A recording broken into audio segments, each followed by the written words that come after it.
Fox Sports. We are Baltimore. We are Ohio.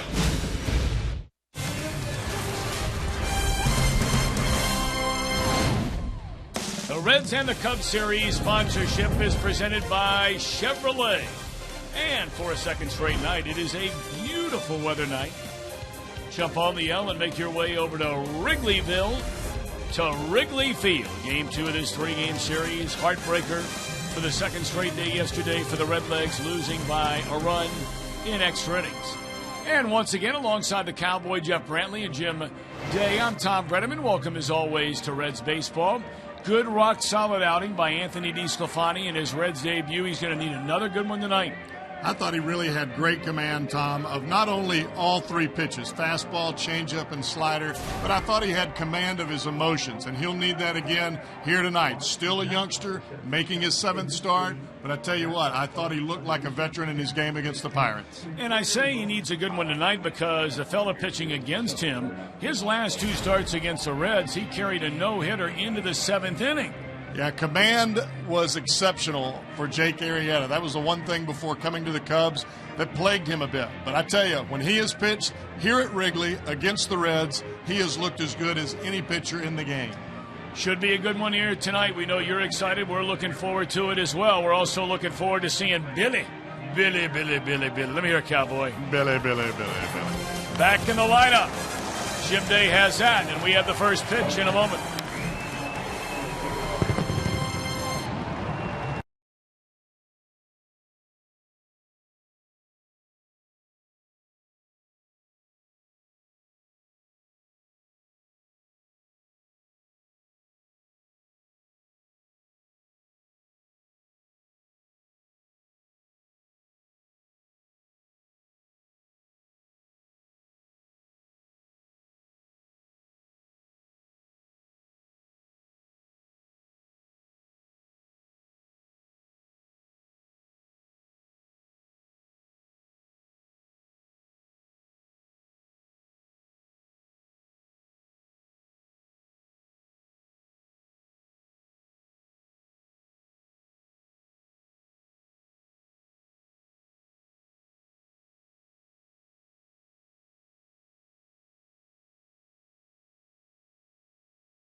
Crowd rolling in, and it will be a chilly night more than likely tonight. It was perfect last night. Tonight has a chance to get down there a little bit. A beautiful sunset here in the windy city of Chicago. Billy Hamilton leading off, and Jake Arrieta delivers a strike, and this one underway from Chicago's Wrigley Field. It's one of those nights, if you're on the field and you're playing, you don't think that much about it being cold. There's really no wind, but if you've got to sit, it gets a little frosty. Billy back in the lineup. He was off yesterday. He went headfirst, stealing a base on Friday night and tweaked a couple of the fingers on his left hand. And he's gone on 3 straight pitches to begin the game against Arrieta. Jake Arrieta here at Wrigley Field has been in the driver's seat, brought to you by Kia. How about these numbers? I don't know that they can get a whole lot better than what you're seeing there. And Arrieta, as we were talking about earlier, he has found a home here at Wrigley. And all of it has to do with command of the strike zone. He is very aggressive in the zone with all of his pitches.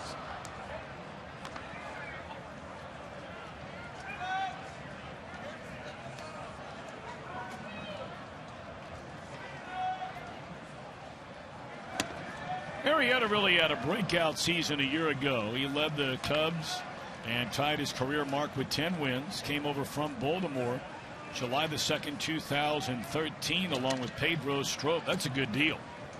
It has turned out to be a great deal. Got away by Joey. But I think at the point in time that the Orioles made that trade, they did not really see a future for Strop. He had issues with control, and so did Arrieta. Well, all Arrieta has done since putting on a Cub uniform in 34 starts, 15-7 record with an ERA of 2.81. 2-1 delivery. In the air, left field, hit pretty well by Votto, but on the warning track, making the grab, Coghlan. Brian Price's starting lineup presented by Meyer. Frazier coming up batting third. Brandon a 4-hit night last night. Jay Bruce in right. Marlon Byrd knocked in a couple of runs last night. So did Jay. The latter third of Pena. Still no Devin Mesoraco. He's back in Cincinnati, bothered by a hip. Bad hip. Cozart the shortstop and DeSclafani on the mound. 2 down, nobody on. Here's Frazier. The great news about Mesoraco, they did an MRI and they don't find anything in there that's alarming, nothing structurally, anything like that that could be a long-term kind of injury. That's the great news. The bad news is you don't know when he's going to be back. Pop up to Castro, and it is a 1-2-3-9 pitch opening inning for Arrieta. DeSclafani will try and answer when we return.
First 3 games of the year, 2 against the Cardinals, 1 in Denver, very quiet. All of a sudden during this 3-game winning streak, swinging a bat. 7 home runs in the last 3 games. Of course, Mr. Soler had a pair of home runs last night, including the big one to tie it in the 8th inning off Jumbo. Cubs batting order presented by Lexus. Fowler, Rizzo, Soler. Coghlan again the cleanup hitter. Castro at short. Miguel Montero in the lineup tonight. Alcantara, the second baseman, the pitcher bats 8th. Jonathan Herrera continues to play at third base. Dexter Fowler against Anthony DeSclafani. 6 innings, 5 hits, 2 runs in his Reds debut, a no decision against the Pirates.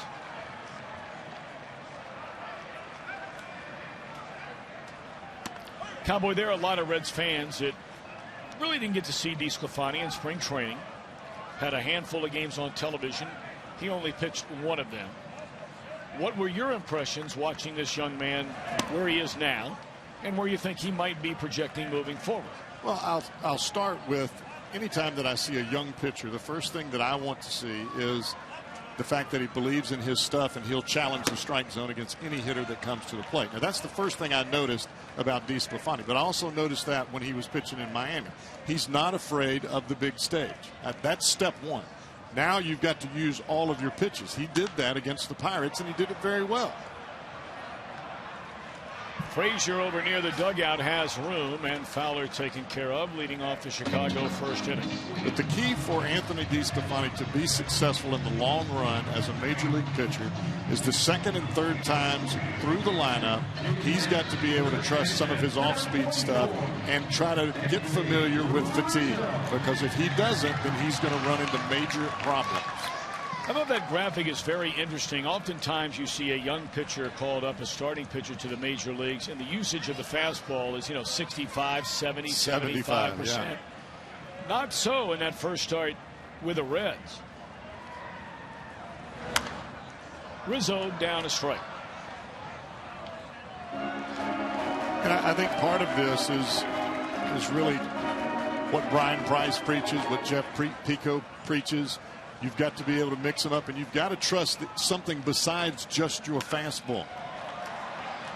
Looper into shallow left field. Marlon Byrd with a diving play, and what a catch by Byrd. For a guy that's 38 years old, he's playing like he's 25. I mean, his defensive capabilities have blown me off the charts here in the early going. Well, he's a center fielder by trade. That tells you a lot just to start with. Well, you're right, at 38, look at this.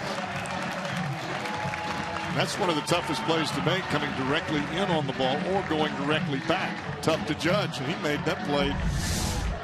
Made it pretty easily. He's made a number of those already the early part of this year. It's hard to believe his season is only 7 games old. Between rain delays, Reds have already played 3 extra inning games. Tight games, 1-run games. 4 of the 7 have been 1-run games. Heartbreakers each of the last 2. And yet tonight officially begins the second week of the season. But I think if you look at the Reds in general, you can find some bright spots in what has been dismal here the last few ball games after winning the first 4. The offense is clicking. They're putting the ball in play. They're putting runs on the board. Enough runs to win ball games. Now they've got to figure out, all right, what are we going to do down here in this bullpen? Because we've got to smooth this out a little bit. You're not going to have starters like we've had in the past that are going to be pitching 7 and 8 innings and then turn it over to Broxton and Chapman. That's not going to happen. It's where the Reds really have been spoiled in 2 areas the last number of years, while the team by and large has had very good teams, very competitive teams. Despite all the injuries and everything last year, we know about that. But they've had a dynamite bullpen. They were as good as anybody in Major League Baseball, maybe the best in baseball, when they had Broxton and Chapman. Yeah. And, man, those starters gobbled up a lot of good innings. And a real good first innings for Mr. DeSclafani.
third. Coghlan, Fowler, Soler, left, center, and right. Herrera and Rizzo on the corners. Castro and Alcantara up the middle. And their regular catcher came over from Arizona during the offseason, Miguel Montero, hanging the sign. You know, we were talking about the injuries the Cubs have over at third base. Herrera starting a third straight day now. Mike Gold got hit over the weekend in the wrist. Still very tender. Tommy La Stella has been bothered by an abdominal strain, and they finally made the move, put him on the DL today. Brandon Phillips, little dribbler down to third. And the third baseman will throw him out one away. Now the Cubs brought up a relief pitcher, Zach Ruskop, who we've seen in the past. But it makes you wonder. Friday is the day. Chris Bryant, their phenom young third baseman in AAA. A target date a lot of people felt like might be his day to be called up. We walked through some of that last night. Theo Epstein has never brought up a young player to start his career at home. You wonder, would they do it? But because of the injury now to La Stella, are they almost forced to do it? Well, if you're a Cubs fan, you hope that they are forced to do it. I mean, I'm sure if I had season tickets to the Cubs, I'd like to see Chris Bryant playing every day. Jay Bruce. 1-1. Bruce had a couple of hits, couple of runs batted in last night. Scored a run.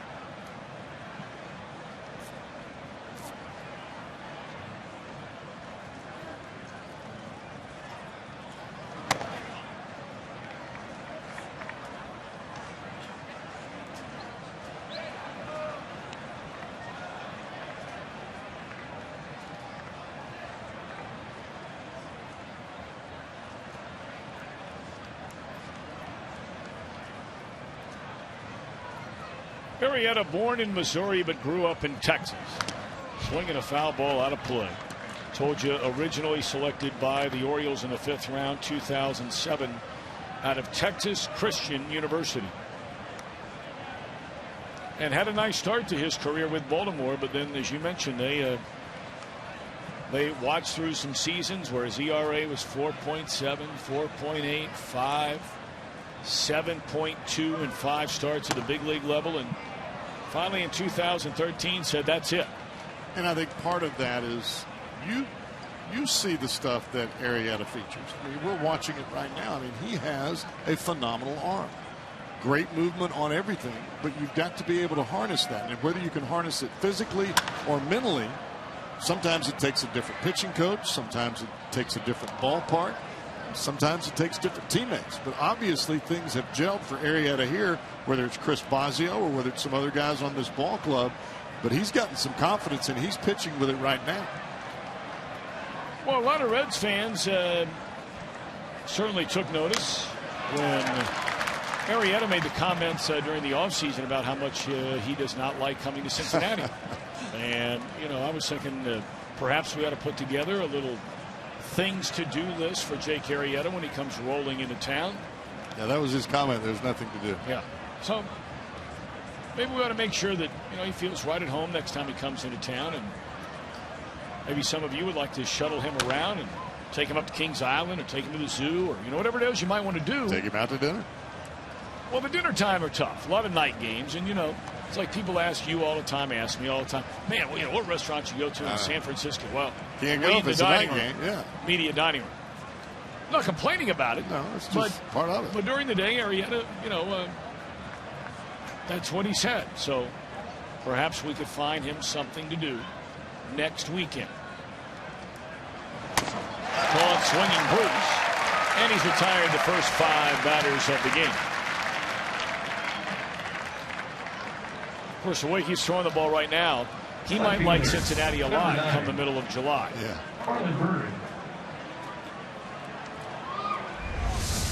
They threw awfully good in that first ball game here against the Reds. Came to Cincinnati, gave up 6 runs in a very short outing. Came back here and threw a 1-hit shutout against the Reds.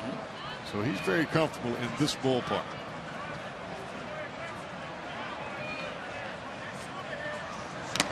He has gone 27 consecutive scoreless innings here at Wrigley Field. We brought up earlier his last 2 games against the Reds. You just touched on it. carried no hitters into the 7th inning.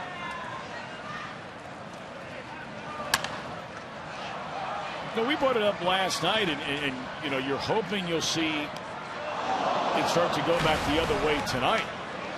The Reds have dominated this Cub team like no other over the last 7 years. But now all of a sudden the Reds have lost 4 in a row in this ballpark to this team. And they had a losing record overall to the Cubs in Wrigley Field last year. They had an overall season series advantage because they dominated them at Great American Ballpark.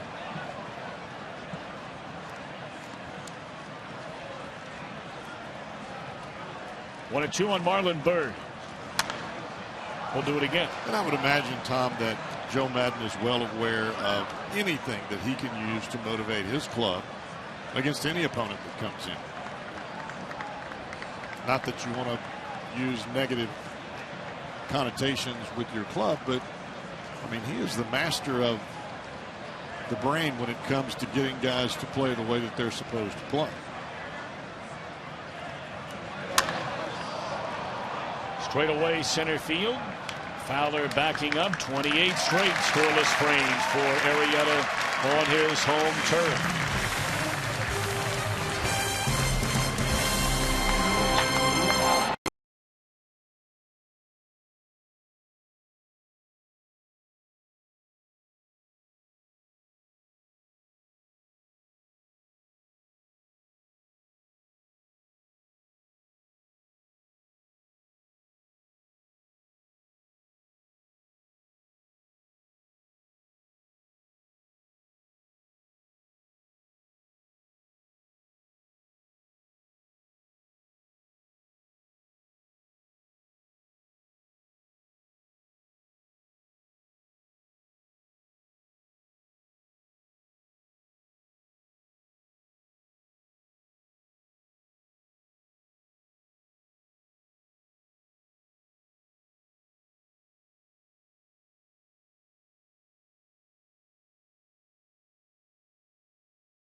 Cincinnati USA Regional Tourism Network. Stay close to CincinnatiUSA.com. By Chevy. Check out our award-winning lineup only at your Tri-State Chevy dealer.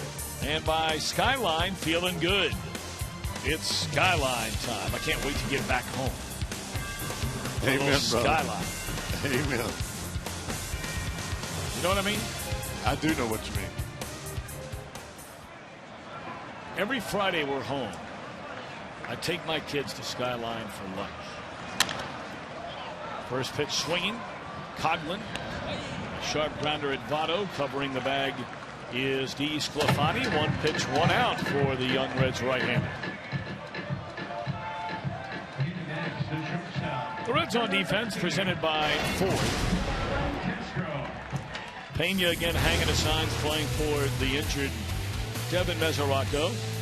And Billy Hamilton back in there in center field tonight. Chris Negron got the nod in the open. Those defense has been so good. Again, Reds were the best defensive team in Major League Baseball a year ago. And very much playing like it again this year. Ball 1 to Starlin Castro.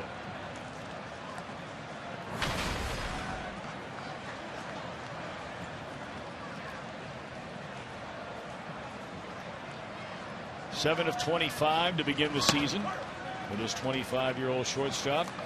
A home run, 4 runs batted in. 1 of 5 last night at an RBI single, capping a 3-run opening frame against Mike Leake.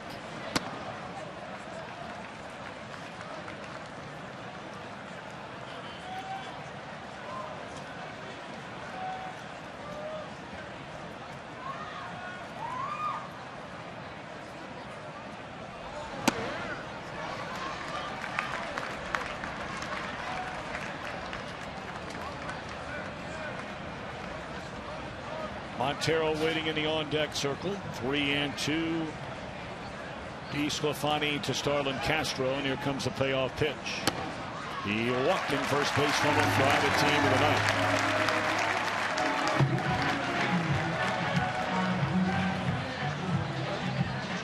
Well, let's check in with our main man downstairs. They started the game early on it, or we would have heard from him by now, talking about all day, every day, Jim Day. Tom, I hope everyone enjoyed more of our conversation with Pete Rose on Reds Live pregame, and we'd like to send out a big old Reds happy birthday to the Hit King.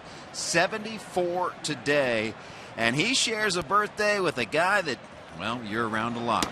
Also, happy 60th birthday to Chris Welsh. How about the baseball card when he was with the Padres? A unique look, and, of course, he's kept that unique look throughout his broadcasting career. Happy birthday, lefty, Chris Welsh. Happy birthday indeed. Wonder what he's having for dinner tonight. Well, you know, he's probably hanging out with Beth and the kids and enjoying a great night, I hope and pray. And sorry he's not here with us to do a little celebrating. But happy birthday. We miss you, Chris, a lot. Probably eating some bow tie pasta on Bow Tie Tuesday. I wonder if he's wearing a bow tie on his birthday. What do you think? Depends on where he's eating. True. Maybe he always wears it on Tuesday. That's what I'm thinking. 1-1 the count on Montero. Runner goes, swinging a foul ball out of play.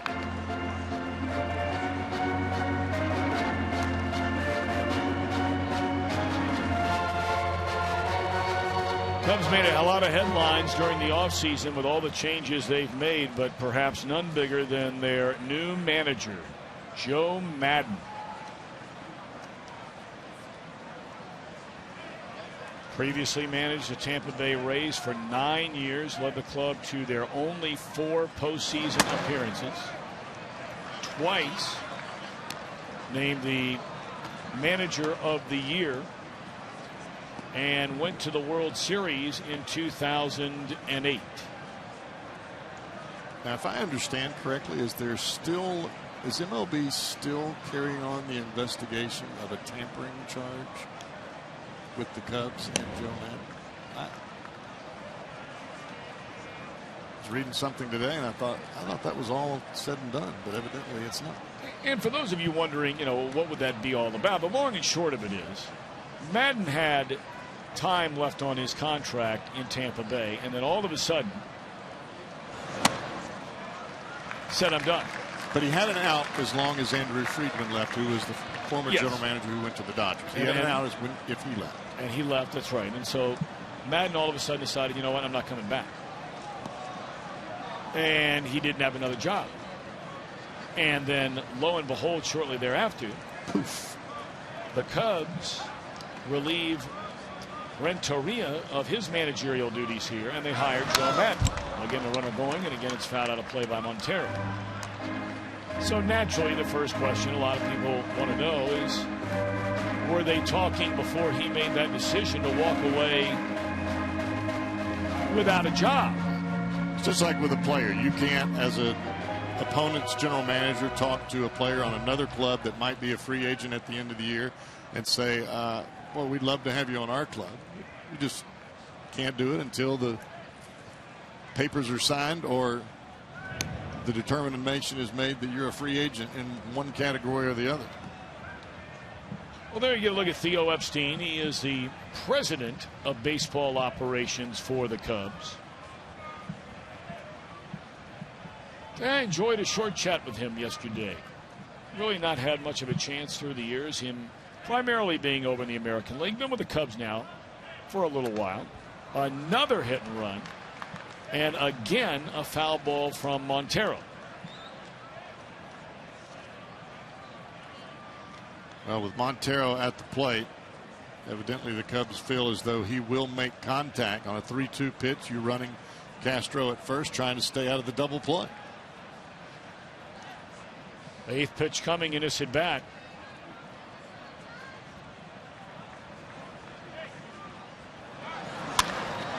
One hopper. They get one. They're going to get two easily with the catcher running. So how about that? You start the runner to stay out of a double play, and they turn the double play.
Fifth, Cubs will be in town. It's a 25-year reunion of a 1990 World Series champion Reds. Team will be honored on the field post-game Friday night before the fireworks. Pre-game on field Saturday. And on Saturday, that's when they're giving away to the first 25,000 fans that Nasty Boys triple bobblehead. So probably be a good idea to go ahead and get on the horn right about now. Or log on to Reds.com/tickets if you'd like a chance to come down and see that team on the field. And it's going to be a fun weekend. It's hard to believe that's been 25 years ago.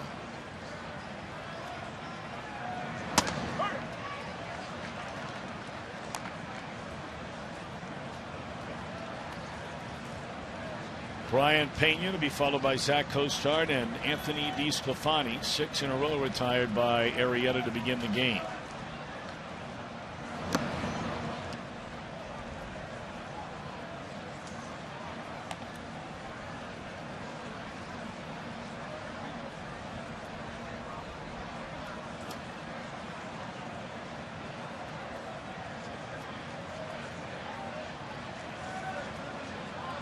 Two and one to Pena. I tell you what, the guy who does the scoreboard here on the balls and strikes is the fastest trigger I have ever seen of putting up balls and strikes. The one on dead center, right? Yeah. By the time you look up from the pitch, it's already there. It's Every time. incredible. Down the left field line, and that one bending foul. Yeah, it's funny you mention that because we used to sit in the dugout.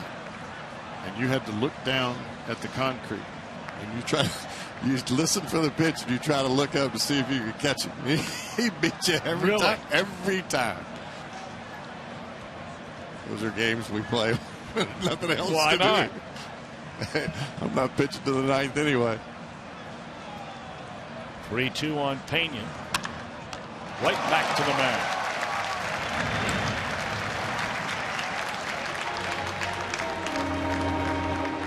Now it's time for our IGS Bringing the Energy. How about the energy of the 2015 defending American League champions? 7-0. You go back to 1990. 6 teams have started a season 7-0, including the world champion Reds. Rangers did not get to the World Series. Who was that one in 2003? I couldn't catch what team that was. The Giants did not. They got upset in the opening round that year.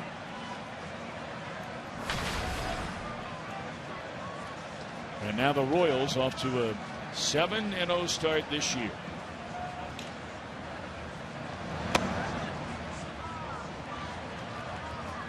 That 03 Giants team was a shocker. It did not get to the World Series that year. They had gone to the World Series in 2002.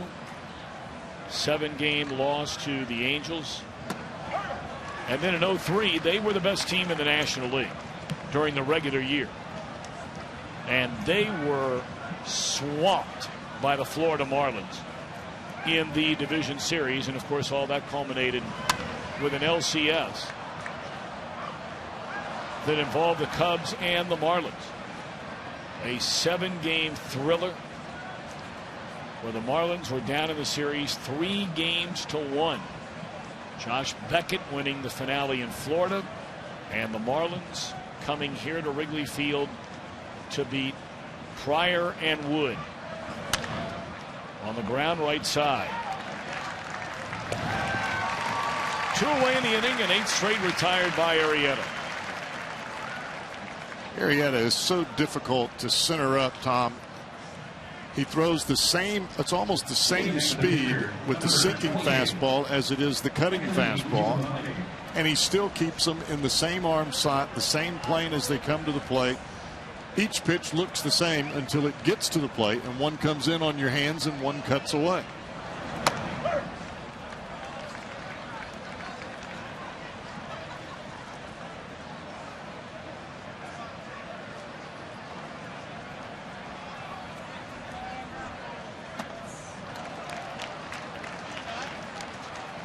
Watch Arrieta on the mound. He doesn't have that typical big wind up, the big step back, hands over the head. He almost looks like he's pitching out of the stretch from every pitch. David Price, very similar in the way that he throws the ball out of the wind up.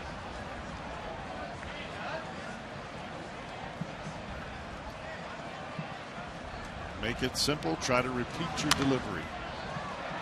Still 1-2 on DESCLAFANI.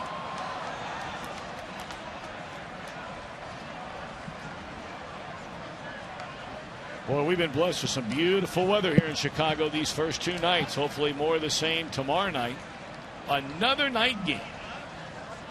Even on getaway day. Getaway day for the Reds, not the Cubs. I don't know that I've ever had 3 consecutive night games here. I don't know if you were on the trip last year. We did it last year. Last year in September. All night games? All 3. The last, what is it? Was the last one a Sunday night game? No, we played just like this. Monday, Tuesday, Wednesday. 9 in a row retired by Arrieta. We're scoreless after 2.5.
opening day, we've been talking about this massive renovation project of Wrigley Field, and it has not gone without disruption. And in fact, opening day here at Wrigley was a nightmare because they took away some of the public bathrooms, and it was, what can I say, it was a disaster on opening day. There were lines clear down the concourse, hundreds of people in line.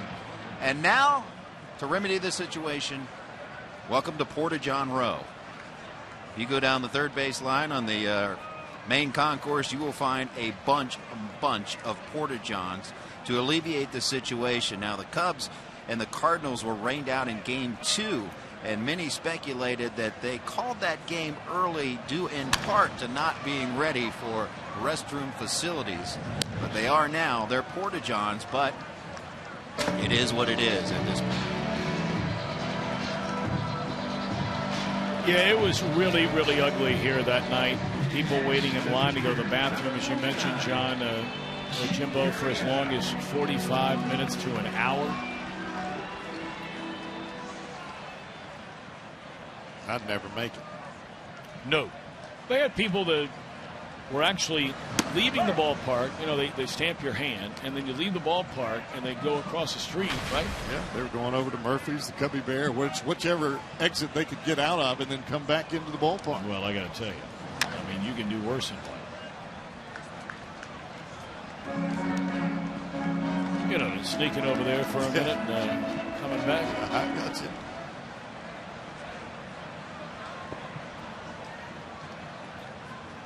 Oh, and to the count on the pitcher, Arrieta. And yes, he bats in the 8th spot, and he's still alive, barely fouling. Oh, no, he did not.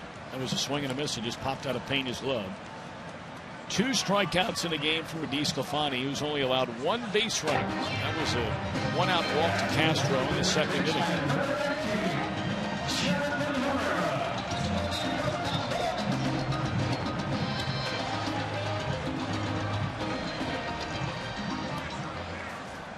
That's that Latin music as Herrera walks to the plate, where the players now can actually have their own music as they come to the plate with the sound system Jim talked about last night.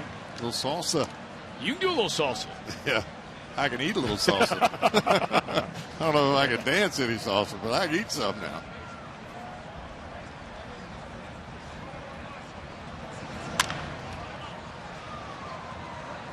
Phillips will throw out Herrera. Oh, come on. I can see you and Ashley doing a little salsa, a little merengue. 2-step.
The Reds here in the 4th inning, and that is Billy Hamilton. You think the Cubs liked him as a rookie last year? Probably not much.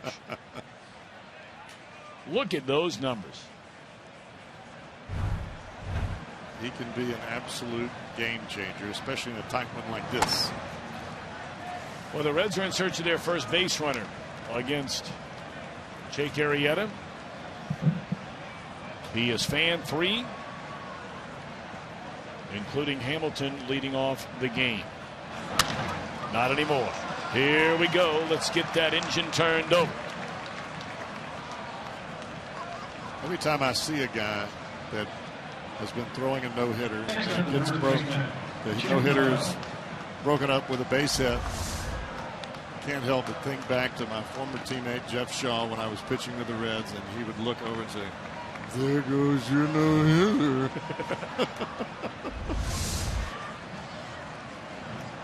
You just can't help it.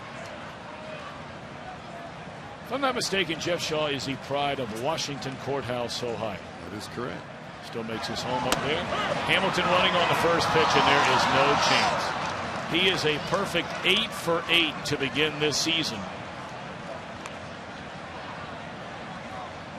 That's one, if you're Montero, just stick it in your hip pocket. Yeah, Arrieta does not slide step to the plate. He's got that big leg kick regardless of who's at first. And you're right. Montero should have probably just flipped that one right on back out to Jake. Castro playing right behind Hamilton out at second base. And don't be surprised if Billy gets a look at time or two if he's heading for third here shortly. He is a much more patient base stealer this year than his rookie year. Frequently would run a lot of times on the first pitch. Now he did right there, but not so much this year. He's taking shorter leads, but he's almost got a walking lead. He continues to move, and I think it's giving him better jumps, but it's also allowing him not to have to worry so much about where he's leaving, but concentrating on where he's going. In other words, not worrying about getting picked on. And all the energy of diving back all the time. I mean, go out in your backyard and just start diving into something for about 4, 5, 7 times. 2-1 on Votto.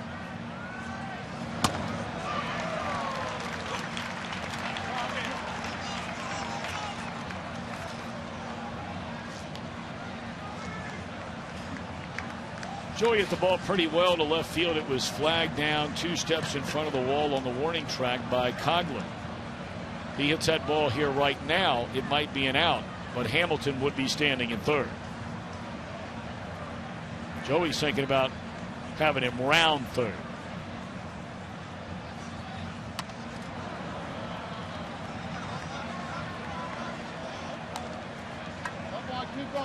Well, at this point, if you're a Reds batter, you're just trying to get some semblance of a comfortability factor against Arrieta. Right now, Arrieta is on his game.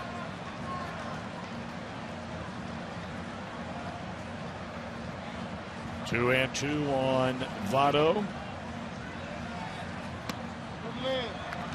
Tonight is just the second game in Major League Baseball this year where there were no hits in the first 3 innings by either team.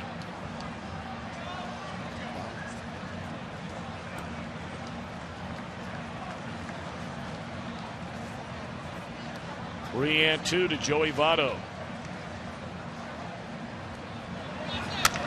And a base hit into center field will produce the game's first run. Hamilton a hit, a stolen base. Votto knocks him in. And the Reds with a 1-0 lead over Jake Arrieta. Big at bat right there by Votto. Worst case scenario, Alcantara dives for the ball, stops and throws Votto out. You get the runner to third. But for Votto to get to that ball and pull it to the right side and get it through the infield, that's doing double duty.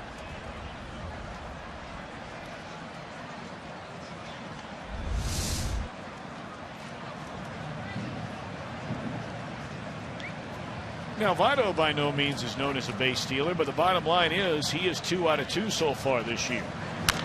Frazier first pitch swinging, grounds it foul.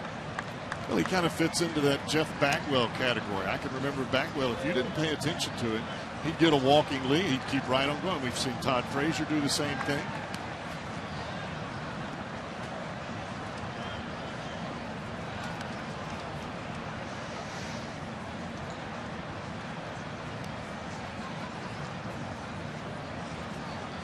Frazier popped up to Castro his first time up. And he rolls one to Castro this time. There's one, and they will not double up Frazier. One away in the inning.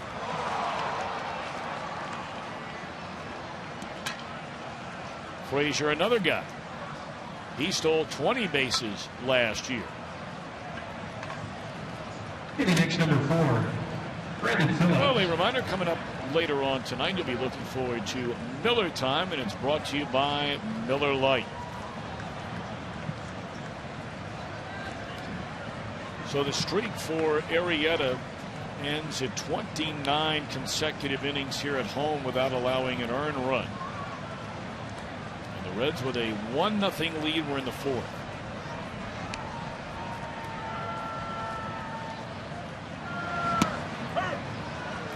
If I'm not mistaken, that's the first time the Reds have scored off of Arrieta in this ballpark ever.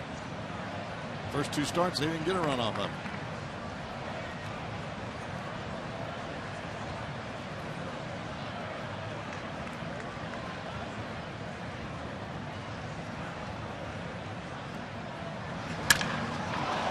That ball drilled into left center field by Phillips. Cut off quickly by Coghlan. Brandon starting to really swing the bat. Really squaring up the ball.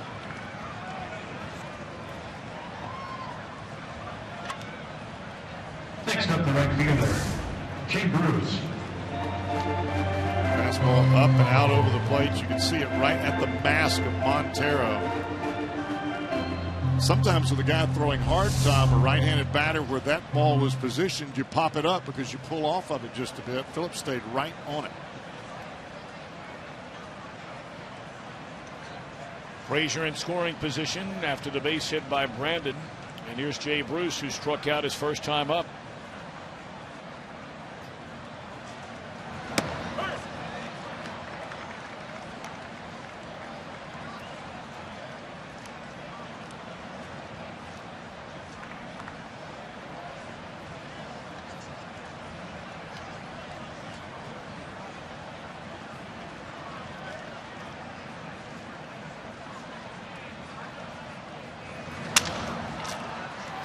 That's against the shift right there, and it's a base hit that'll bring in the second Reds run. Throw into third, and Castro caught the ball and basically fell on top of Brandon, but the call is safe. And taking off is Bruce, and he's caught in a rundown. Still looking around. And that's a base running mistake right there by Jay Bruce. You've got a runner at third still with 1 out in the inning. It's not one of those where you're trying to force a throw and cut off the throw and all that kind of thing. That's just not good base running. Well, it was a great piece of hitting to begin with. But as the collision occurred at third base with Phillips and Castro, Castro fell over the top of Phillips, and Castro continued just to lay on the ground and look at the umpire. And the whole time as Bruce came around, had he not hesitated to begin with and taken off, he probably would have made it to second base unabated. But instead, the pause cost him.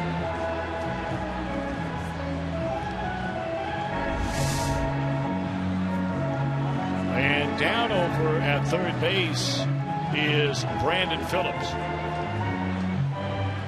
I almost wonder if he took a knee to the side, like knocking the air out of him, it looks something like like he's that. having a tough time breathing. Oh, yeah. Right in the kidney. Caught him right in the back with the knee.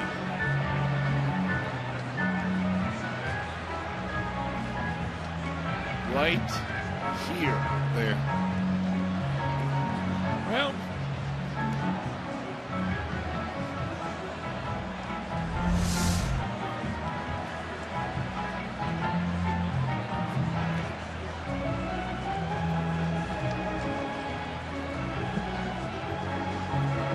I think Brandon Phillips, more than any other Reds player, has proven that he is as tough as it gets.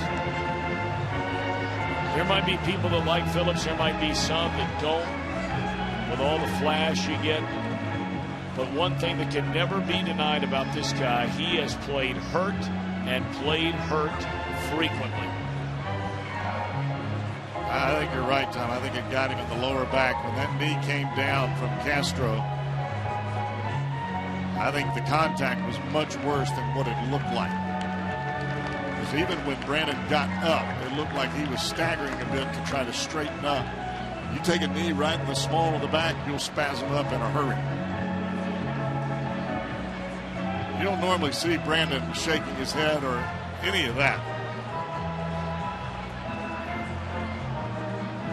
And that's really right in the kidney right there in that area. Right in that low back. Yep. More to the side than directly on the back. And the problem with it is you feel it down in your hip.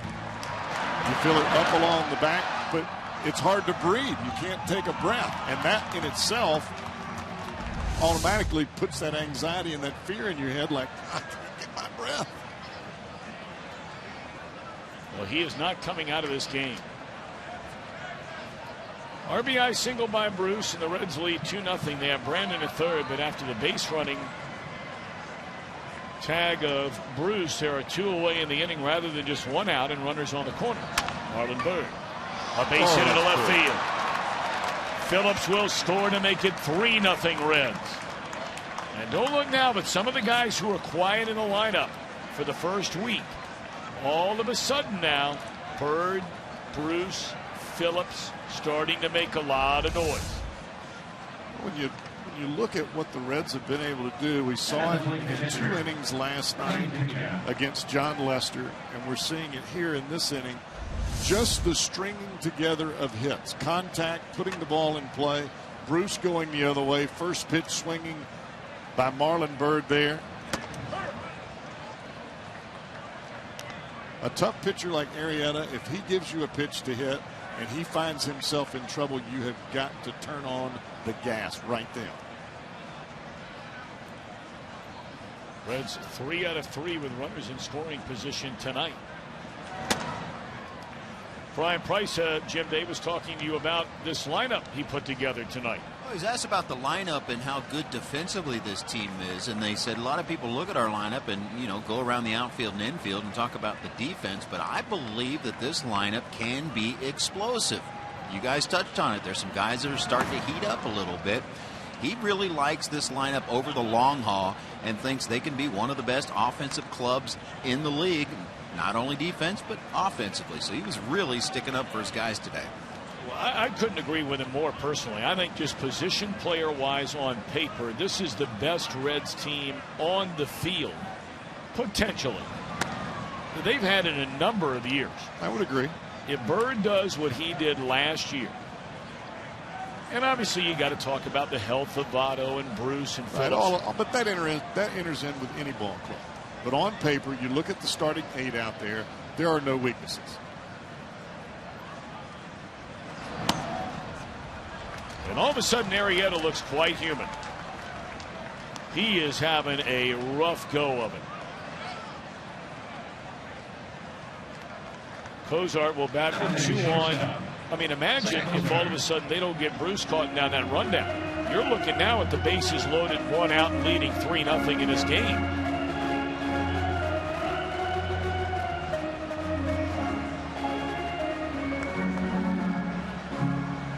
We mentioned the numbers tonight, but look at the runners in scoring position in this series.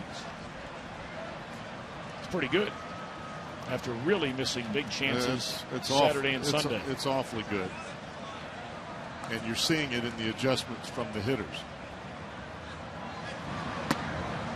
I mean, the ball that Jay Bruce hit to left field for the base hit that drove home the run, that is normally a pitch Jay does not even offer for. And he went after it knowing he was going to get a sinker away, and he just shot it right through, as you mentioned, through the shift.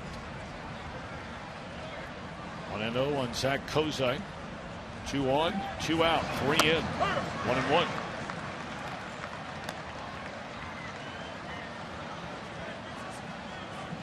Now, granted, Jay didn't smoke that ball into left field, but when they've got every infielder over on the right field side of second, you just make contact. That's exactly what he did. It's a great piece of hitting.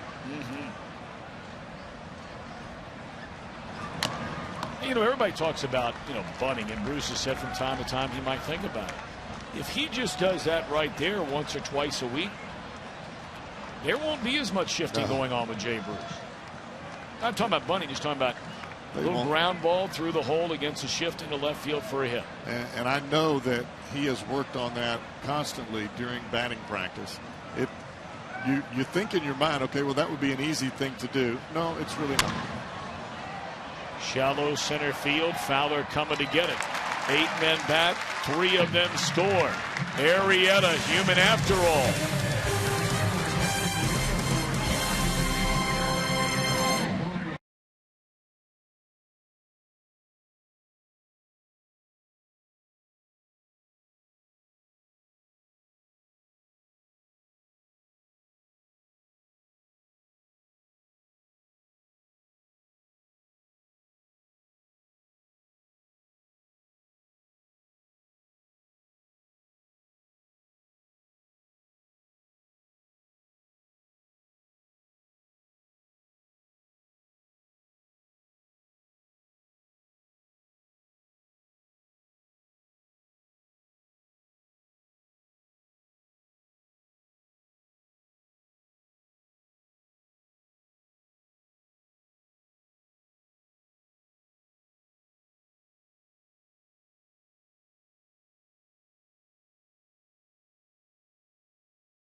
Meyer. By your local Ford dealer, Ford, go further. And by Cincinnati Children's Hospital, ranking 3rd in the country on the U.S. News and World Report's best children's hospitals in America. Beautiful look at downtown Chicago. Why not follow the Reds all season long with MLB At Bat? The #1 app for live baseball. Get MLB.com At Bat for your smartphone or tablet. Watch your Redlegs wherever you may be.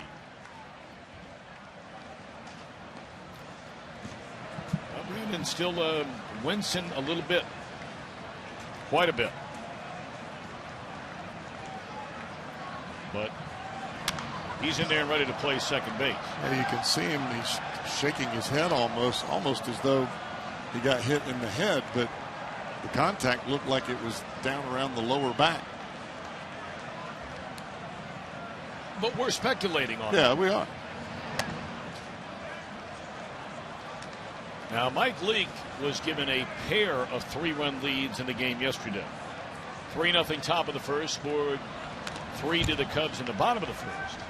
And the Reds got him a 6-3 lead, and he only allowed 1 more run. So now Mr. DESCLAFANI has been spotted to a 3-0 lead as we begin the bottom of the 4th. He is not allowed a hit. Only 1 base runner.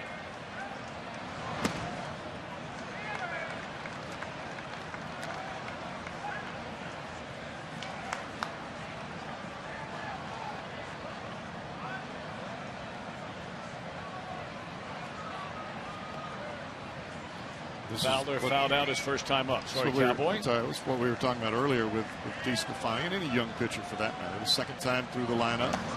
How you handle that, how you approach it. Do you try to do too much, or do you just try to back off a little bit and make your pitches? And that comes with maturity. Some get it quicker than others. Look at Brandon Phillips. After going down just a moment ago, we talked about this guy. This guy's a player. And tough. Just tough. I mean, that is a big-time play, even if you're feeling great.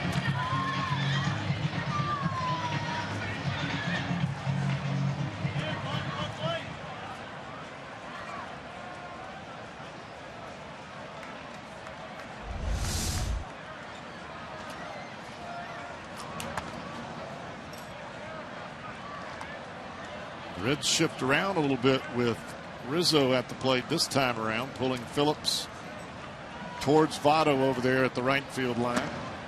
Cozart up the middle.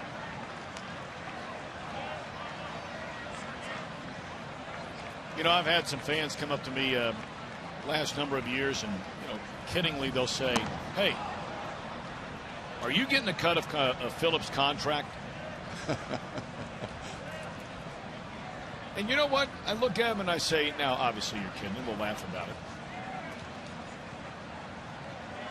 But man, the more and more you watch professional sports, not just baseball, when you watch professional sports and you watch guys, they're all imperfect players. And Phillips is far from a perfect player, although he has had an outstanding career. But man, when you see the guys that give you everything they have, strap it on every single day, no matter what's going on in their head or what's going on in their body, you come to really appreciate those players. And Phillips is one of those players. 2 away in the inning. He has not only played hurt, Phillips has played injured. And now there are going to be some that are saying, oh, does that mean you're saying that some other guy hasn't played injured? Votto or whoever you want to. That's not what I'm saying. We're only talking about Brandon Phillips. This guy has played hurt, played injured, and has played through it all. And played quite well, I might add.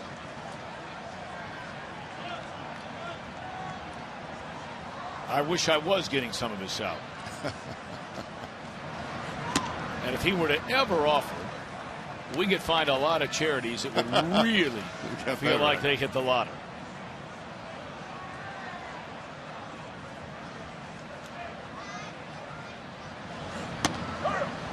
Speaking of, I got a text from my good friend Harold Dates, president of the SPCA Cincinnati for over 30 years. He said, hey, Arrieta's got nothing to do Saturday night in Cincinnati. The 26th. It's a night of their big fundraiser, the Big Fur Ball. I may ask him if he wants to come along. I've got a table at that thing. Right on that. Yeah. Well, there's the first hit of the night for the Cubs. A single by who else? Based on last night's Soler. Looked like a curveball from DESCLAFANI. Was not a bad pitch. Pretty good piece of hitting there by Jorge Soler.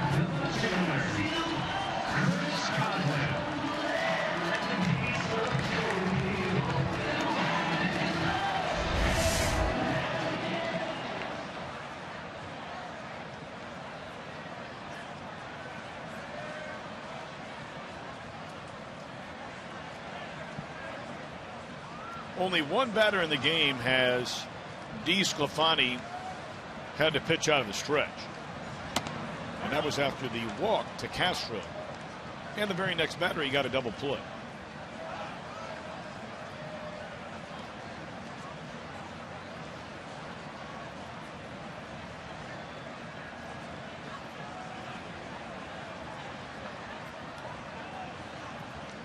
Oh, and one on Coughlin. He bounced out sharply to Votto his first time up. A ball and a strike. Right now for Chris Coughlin, he's not missing too many fastballs. Almost feel like you have to make him hit a changeup or a breaking ball the way he's centering up the heaters.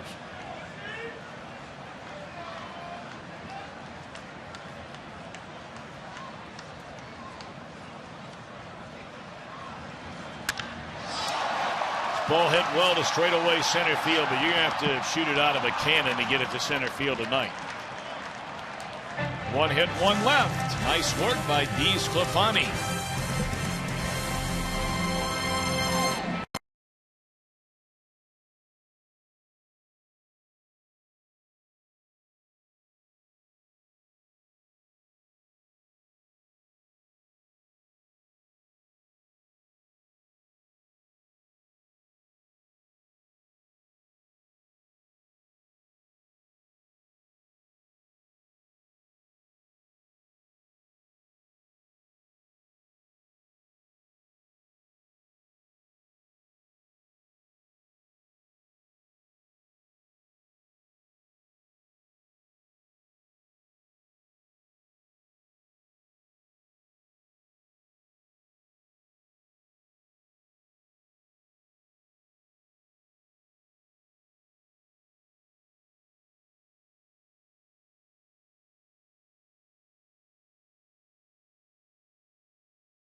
Show. Great show. Joey Votto will talk about his hitting philosophy, much debated. Pete Rose talks about this year's Reds. And we'll talk about all the National League Central Division rivals. Jeff Pecoro, Doug Flynn. Tomorrow night at 6, Reds Weekly, right here on Fox Sports Ohio. A couple of Lexington, Kentucky guys hosting that show. Pick and our buddy Doug Flynn. Oh, they were hurting when the Big Blue got chopped down by Kaminsky and the Badgers. The glue was hurting. I mean, they were in pain, brother. I get it. When your team goes down, your alma mater goes down. We've all been there. That ball's hit hard by DeSclafani. Look what I found out there on the mound. One away.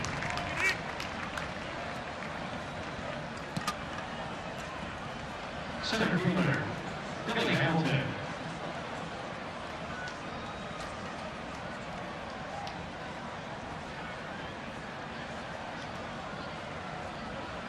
Arrieta retired the first 9. Billy Hamilton led off the 4th with a base hit, stole second, scored on a single by Votto. The first of 3 runs, 5 hits in the Reds' 4th inning.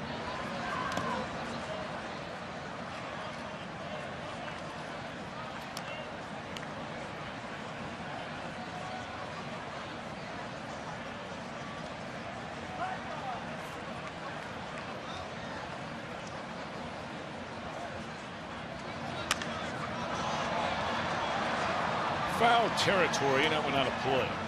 1-1 on Billy Hamilton.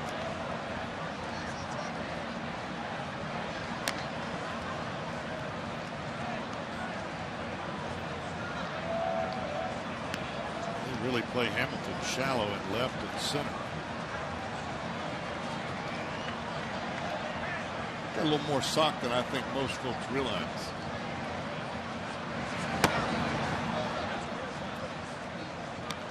Play Hamilton center short, you may be able to cut off those line drives. If that ball gets by you, that's an inside the Parker. You'd forget it. Might as well not even go get it.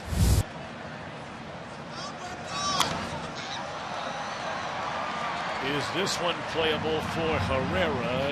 Yes. 2 away in the inning.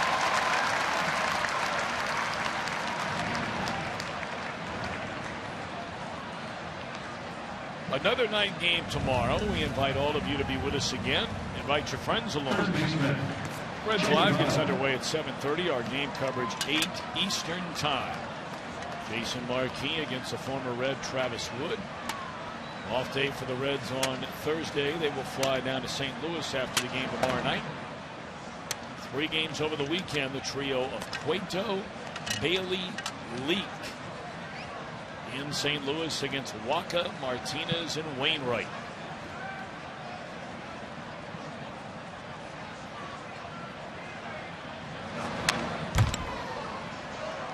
That'll be a great weekend series.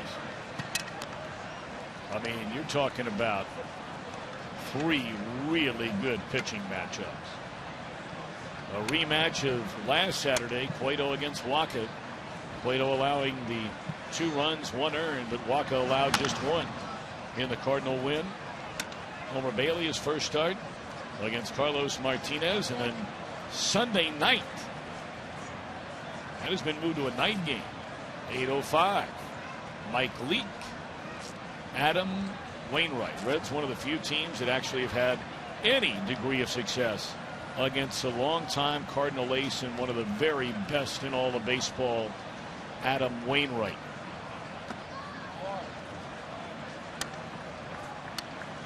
I was reading a story about him the other day, and the number of innings this guy has logged over the last 8 years with all the trips to the LCS, the World Series, year after year after year. It's just beyond belief.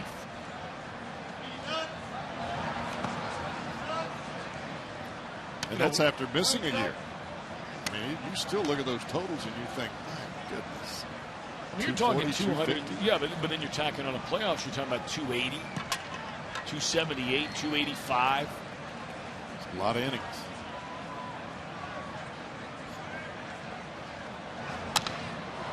Votto hammers one down the right field line. It will go to the wall. Votto had a triple last night. And he's digging hard and slams on the brakes.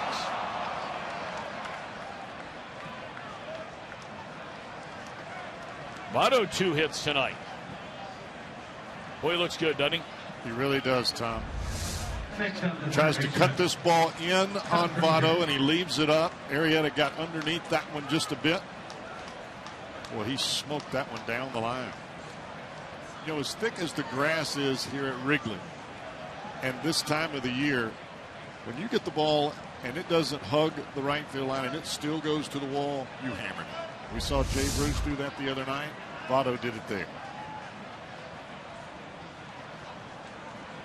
Reds trying to add to a 3-0 lead. Here's Todd Frazier. Fastball right down the middle of the strike.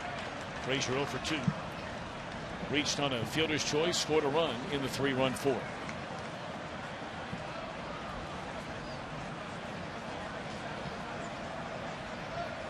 First time through the lineup. Reds hitters 0 for 9. Since in, 6 out of 10 against Arrieta. Yeah, you were saying earlier that Votto looks good.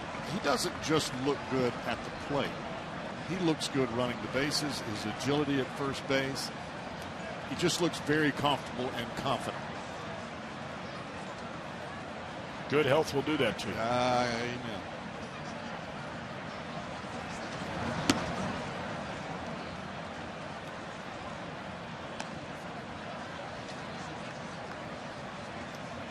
That really cracks me up about you playing that game with a scoreboard guy. Because, I mean, every time I look up to check the count, it's if you try it, if you just look at your book, you watch the pitch, and you try to look up, he beats you every time. Can't do it. I'm telling you, you can't do it. That's Rick Fuchs. He's been around this ballpark forever. Great guy. Used to bring us in tomatoes all the time from his garden at home. I didn't know he was the one that did that. I can't wait to see him in between innings. Have you ever told him that story? No. But guys do it all the time. Mean, it's just me. There's a lot of guys that do that because you know how fast he is getting it up there. So you just look down, and as soon as you hear the mitt pop, you try to look up and see if you can beat him, and you can't. You can't beat him anytime. I mean, he is a super guy. Worked on the grounds crew here for a long, long time. I did not know he was doing that as well. In the air, first base side. This one appears to be on its way in amongst the fans, and it is.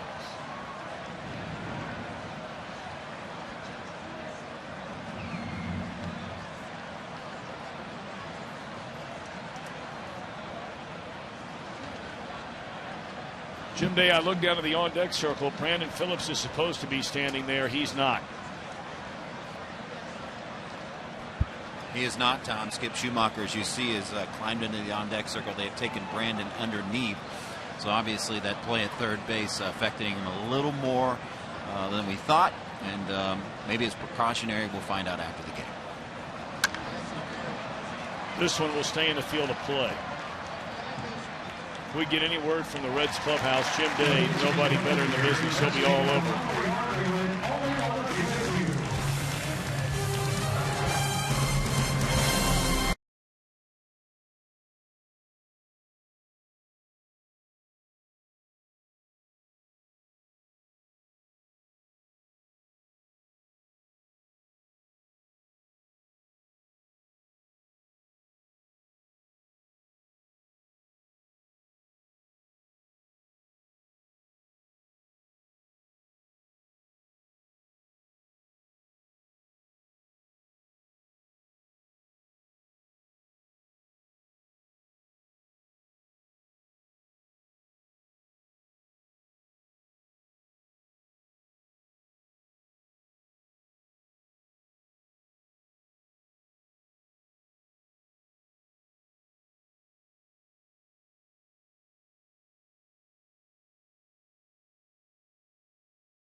Wrigley Field. Reds lead the Cubbies 3-0. Chicago bats here in the bottom of the 5th.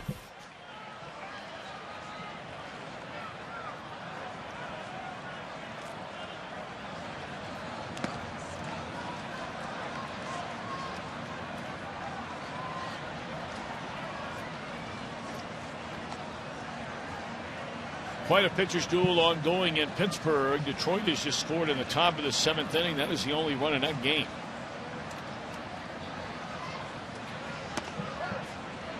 Pirates played their home opener yesterday and beat the Tigers. Garrett Cole, right? They beat very talented right-hander Anibal Sanchez.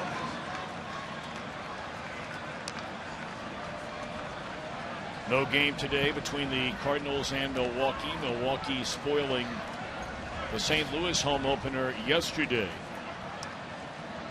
They're off today. They'll get back at it again tomorrow and Thursday. Now, would you have thought beginning when the season started, especially after all of the trades that the Atlanta Braves had made, that they would get off to the kind of start that they do?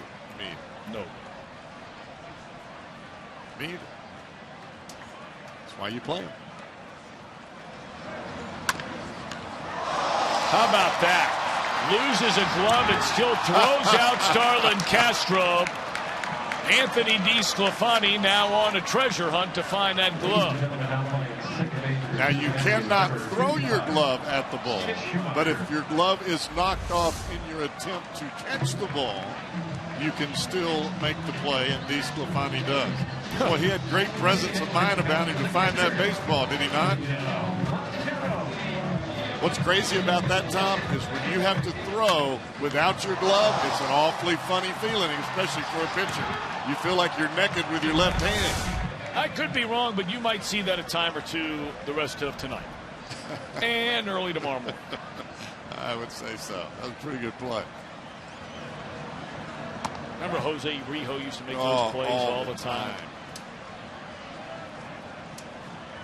And you'll see pitchers in the outfield when they're shagging fly balls, they'll catch them behind their back. But that's not live action. No. What a play. And really what an outing this young man is putting together. Now we're still, only a little more midway through.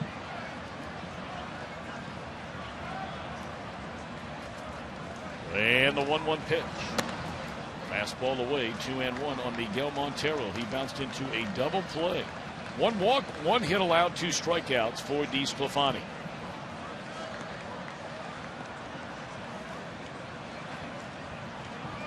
New Jersey born and raised is DeSclafani. Pitched collegiately at Florida. 3-1.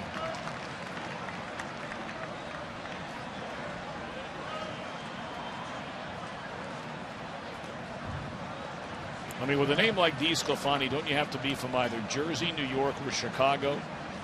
Or Italy. Yeah, good point. Well, there's a walk to Montero. And those last 3 pitches from DeSclafani, you can see him fall off a little bit to the first base side, and the ball really sailed away to his arm side. Now he's got to correct that.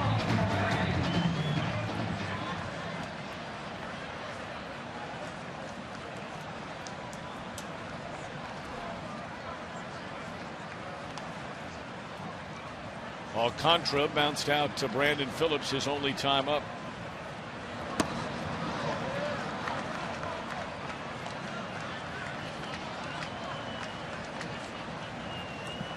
Cubs have action in their bullpen. We told you they just brought up from the minor league Zach Roskup today. And he is getting loose. Pitcher spot is due up next.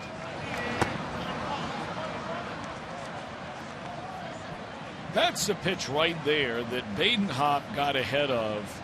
Strike 1 and strike 2 against his same batter last night with the bases loaded. And then they threw an 0-2 fastball on the inside corner, and that proved to be the game winner on the single to center.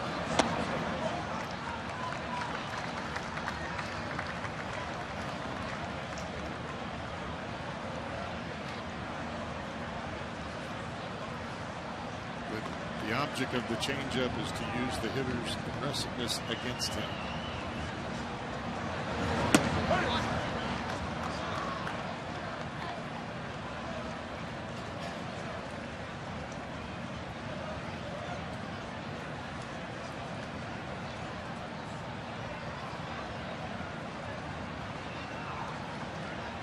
2-2 on Alcantara. Vaughn swinging. Elevated the fastball there for his third strikeout tonight.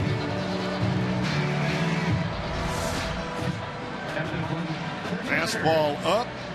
Went right by him at 93 miles an hour, and that's your flamethrower for tonight. Brought to you by Cholula Hot Sauce.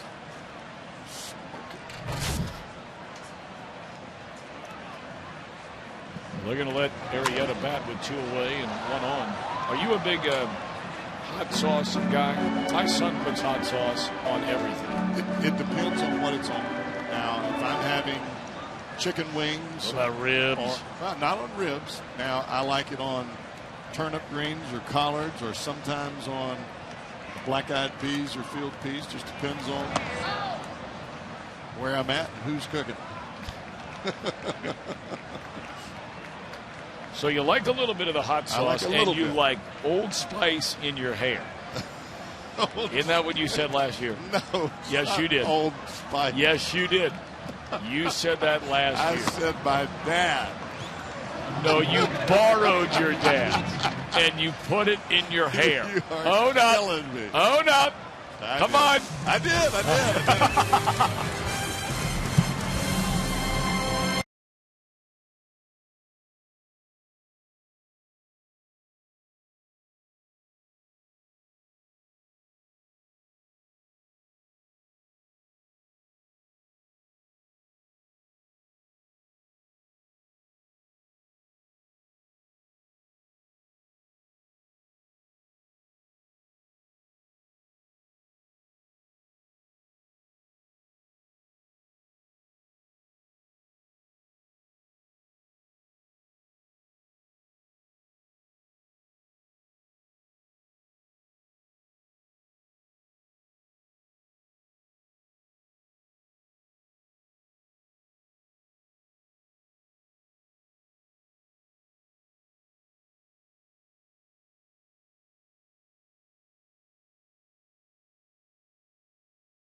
Living Major League Baseball players. Go to MLB.com/franchise4 to cast your ballots. Winners will be revealed during the All-Star Game July 14th on Fox. And here is the list for Cincinnati. As you look down, that's a who's who of the organization. I got to think that the top 3 are fairly easy. That 4th one, going to bring a lot of debate, but man, are those some great players. No question about it. And, of course, those that played their whole careers with the Reds would be Bench, Concepcion, and Larkin.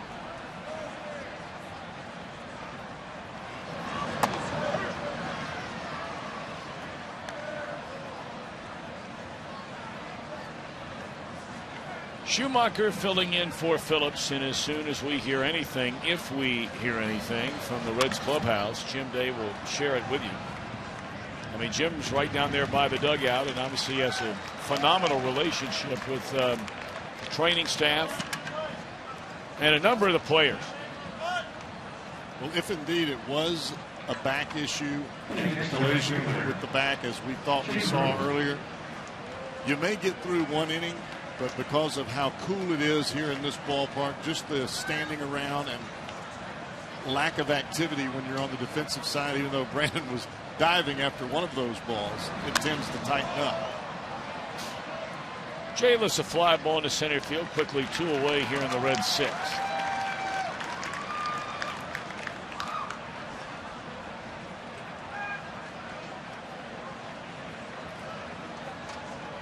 So you'd almost pray that it's some kind of just a back spasm or, you know, slight back injury more than something with a kidney. I mean, you saw the name on the list a moment ago, Eric Davis. Made a diving catch, of course, in the 1990 World Series. Wound up in the hospital for a week with a lacerated kidney.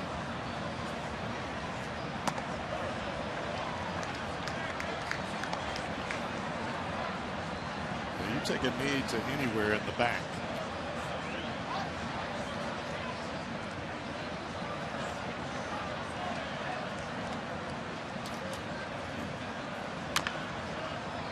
Bird had a big hit in that 3-run fourth inning. Drove in the final run of it.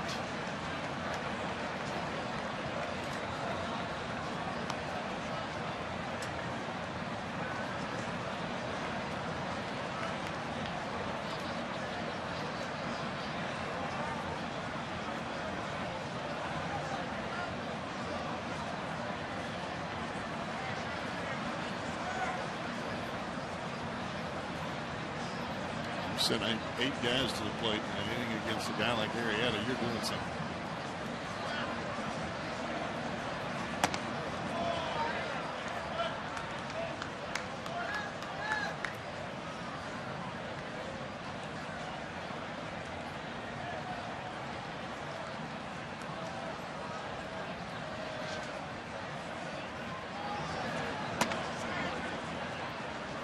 You know, you brought up a team on the positive that's off to quite a start this year.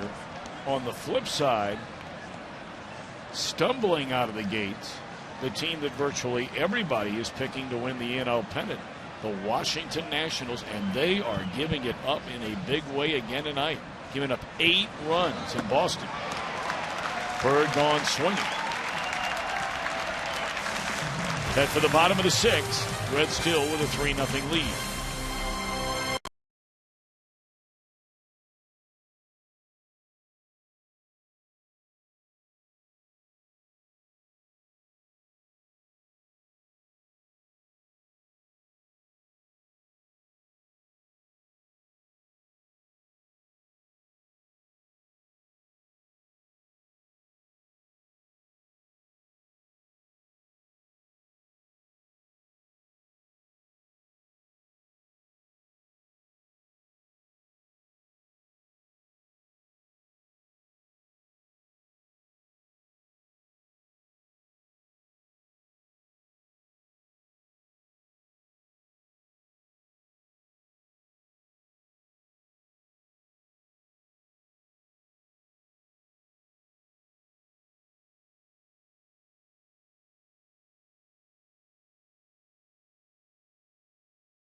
It may not be reproduced or retransmitted in any form, and the accounts and descriptions of this game may not be disseminated without the express written consent of the Cincinnati Reds. Hey, wait a minute. We need to get a hold of this guy. Those are those hats Chris Welsh and I were commenting on a couple of years ago, and they sent them up to the booth. Those things, on a night like tonight, doesn't get any better. Looks good, and you're feeling good. Cowboy, you would look great in one of those. If you would just step away from your standard fare, that would be the parade. Does this part under here, does that have like a little snap to keep it underneath your chin, or is it? Yes. Little Velcro thing there. I got you. Kind of like a football chin strap. See, for people who don't know, Cowboy wears a lot of berets, and they don't have them. So that's why you didn't know what that was. Did you say berets? Oh, that'd look real good. Boots and berets. That's going to be my new theme song. 2-2. 9-1-2 in the batting order. Chris Welsh will love that hat. Looks great with a bow tie. Swung on and fouled out of play. Herrera only one at bat in the game. DeSclafani's second start now is a Red. First one, 6 innings, 5 hits, 2 runs, no decision. A game the Reds won over the Pirates, the 3rd game of the year. And he's been even better than that tonight. Now 5 1/3 innings of 1-hit shutout baseball. I think you're seeing a lot of confidence in the changeup for DeSclafani. He has always had great confidence in the breaking ball and the fastball, but the changeup is really allowing him to get a feel for pitching. Hurry the hitter up with the fastball and then take it away from him with the changeup.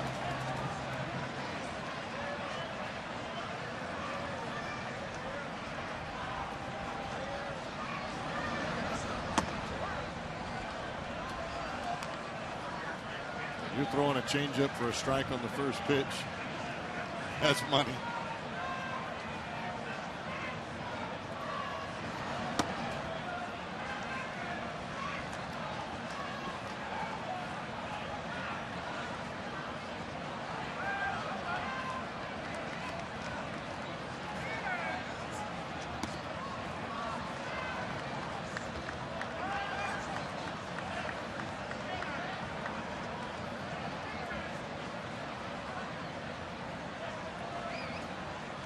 Two and one on Fowler. And a jam shot rolling. Schumacher unable to get there. That'll be an infield hit for Fowler.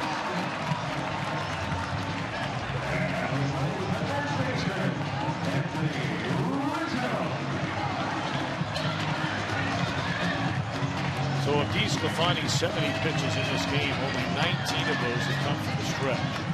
No Cub has reached second base. You know, that's the kind of play that makes you realize how much ground Brandon Phillips covers. Schumacher had to go a long way just to stop that baseball, and that's a play that we're just spoiled into knowing Brandon's going to make it every time.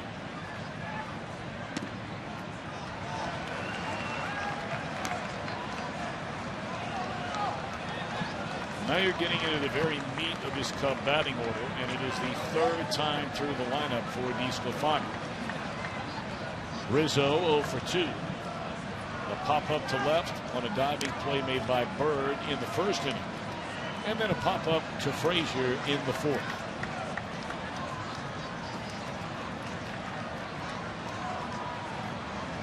Fowler a big lead over there. He has 1 steal and 1 attempt in this young season.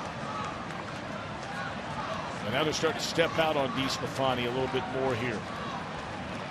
We're just trying to disrupt his timing because he is in such a groove here tonight.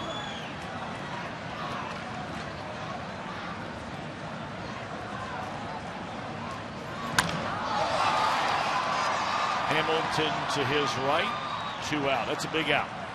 1 more to go here in the inning.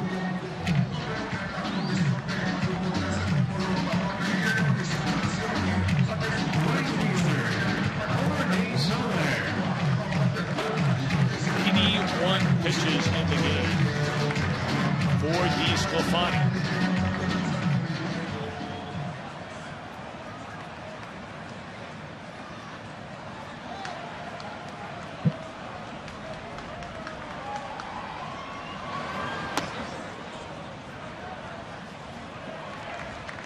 Struck out on the breaking ball in his initial at bat.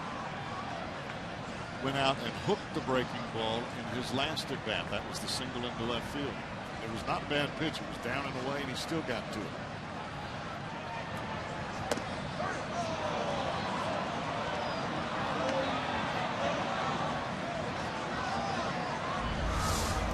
Sinker right on the inside corner, right at the bottom of the strike zone. That is a pitcher's pitch extraordinaire.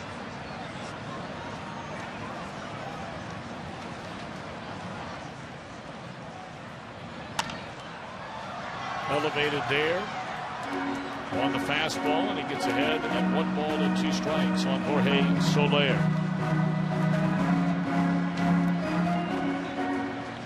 Tom, when you watch Soler stand at the plate, as a pitcher, you see all of this space in here, and you think, boy, I can really get the ball out here, and he'll never reach it. That's the ball he hammers. That ball was right on his knuckles. You could see him really close up. He creates that space in his initial stance, but as you start to deliver the ball to the plate, that front shoulder closes, and he gets right on top of the dish. Broke his back.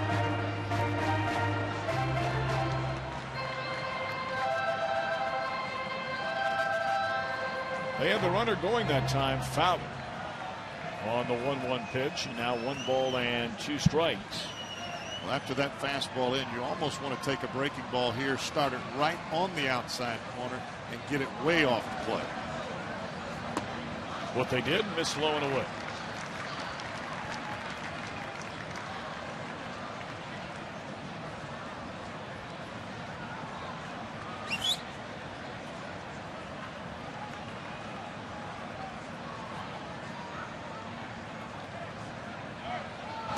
Runner going again, throw to second base, and oh, that was close.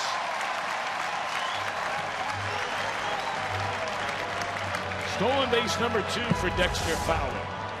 You watch where the tag is at second base, right on the top of the helmet.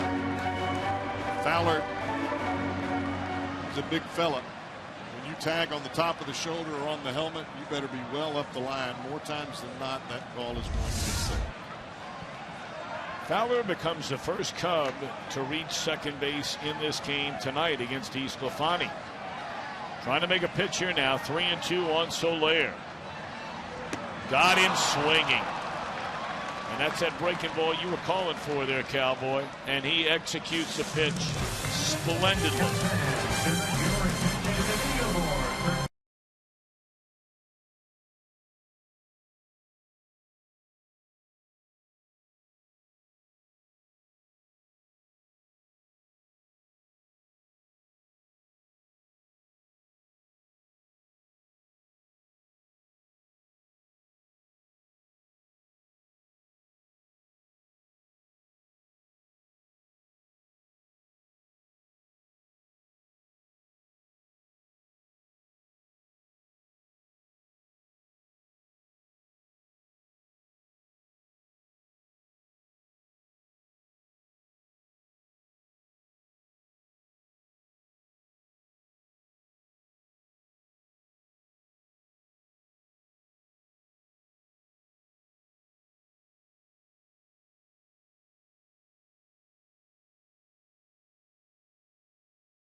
'25-year reunion of a 1990 World Series champions. Of course, they'll be honored after the game Friday, just before the traditional Friday fireworks.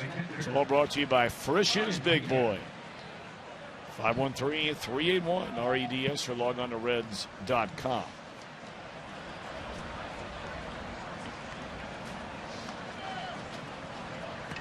Arrieta still out there to begin the 7th. That one nearly got Pena, and they thought he might have gone around on the swing trying to get out of the way. He did not.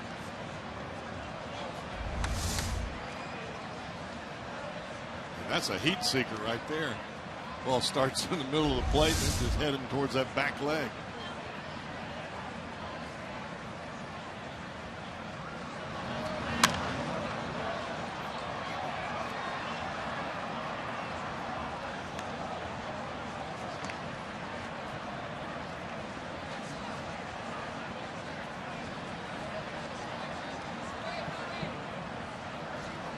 singing "Take Me Out to the Ball Game" tonight.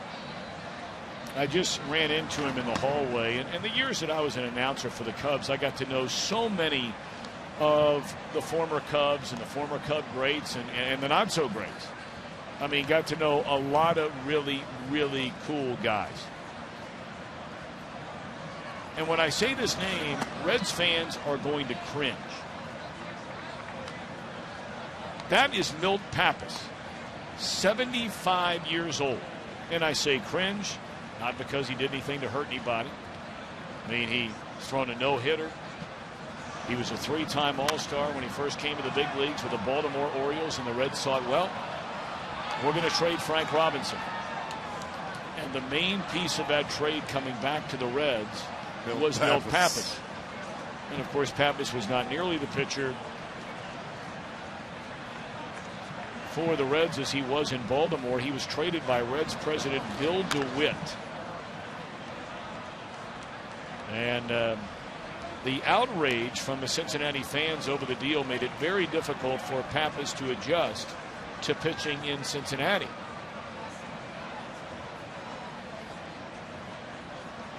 The trade was referenced in the 1988 classic movie Bull Durham. On the ground down to third. One away in the inning. That's when Susan Sarandon, remember her, the character there? Oh, yeah. She was quoted in that movie as saying, "Bad trades are a part of baseball." She said, I mean, who could forget Frank Robinson for Milt Pappas, for crying out loud? And there are a lot of Reds fans that feel the same way. Won 12 games first year he came over, but his ERA was more than a run more than it had been in his career with Baltimore. Yeah, there are no givens in any trade.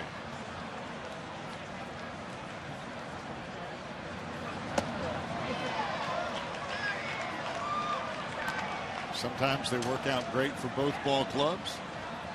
Sometimes they're a little off balance. But, you know, it's too bad, though. I mean, you understand the fans being upset about, you know, trading Robinson. But that wasn't Pappas's fault. Diving attempt out there at left center field, unable to get it is Coughlin. And sliding in with a double and one out here in the inning is Kozar.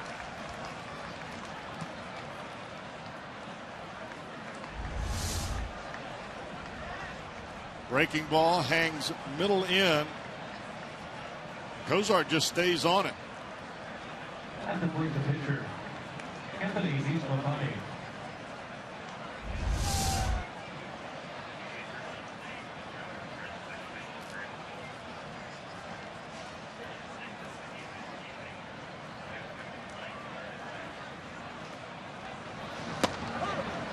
Well, we just received word from the Reds clubhouse that Brandon Phillips left because of lightheadedness. So I don't know, maybe somewhere in that collision he took, you know, a shot to the head or wherever it was. Maybe it just may have just been a whiplash effect with Castro landing on top of him. Right. So he looked like he was shaking his head kind of back and forth like he was trying to clear the cobwebs when he went out defensively. And he was a little wobbly when he got to his feet. But we couldn't tell if it was his back or what the matter.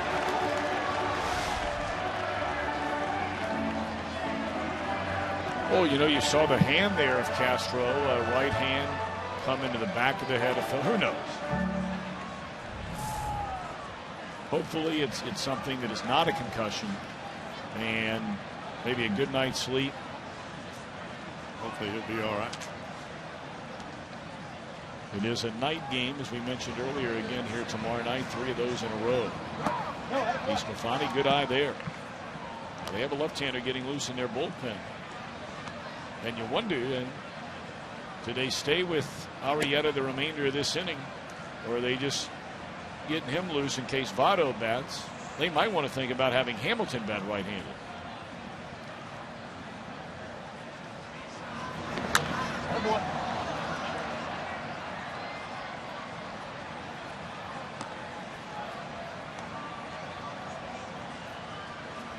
would think that with a pitch count about to be 110, Arrieta has just about reached his limit, even if he gets DeSclafani out.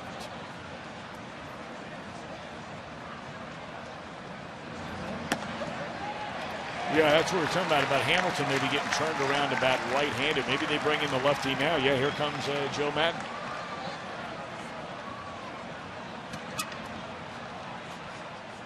Arrieta allowed 2 hits in 5 2/3 innings. That's every inning except for the 3 runs and 5 hits allowed in the 4th. So be our Skyline Chili call to the bullpen. Reds lead the Cubbies 3-0.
Reds Live brought to you by Performance Kings Honda.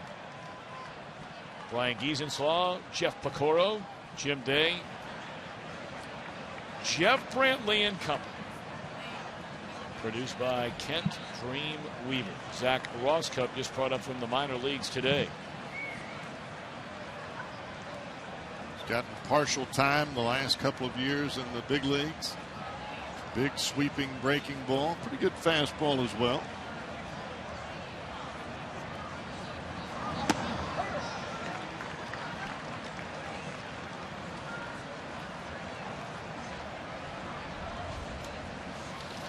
Reds have action in their bullpen at the moment. Tony Cingrani and J.J. Hoover.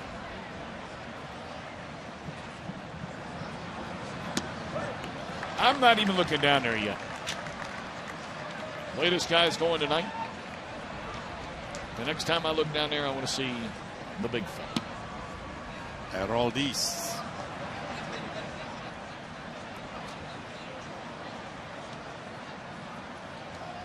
That's pretty much what Brian Price was saying, and it wasn't tongue-in-cheek. There's a swing and a miss, and that'll end the inning. Well, let's see. Is DeSclafani coming back out? He just hit. So one would assume he's coming back out for the 7th.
For his 7th inning of work.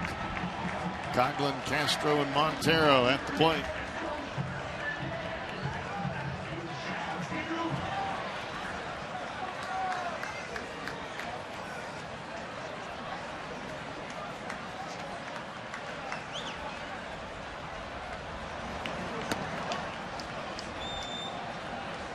Another first pitch changeup from DeSclafani, and that has been his pitch of choice here tonight. It has worked awfully well. Well, as Cowboy mentioned, there is action in the Reds bullpen, and this one in the air. Short right, should be out number 1. Bruce is there.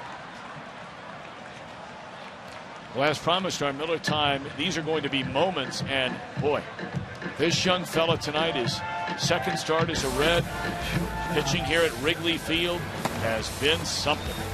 Well, he got Alcantara with the high fastball, but that last breaking ball that he got Soler with was a huge pitch.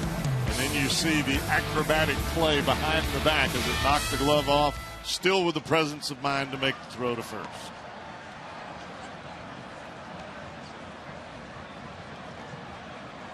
Now 16 of 23 first pitch strikes for this 24-year-old right-hander.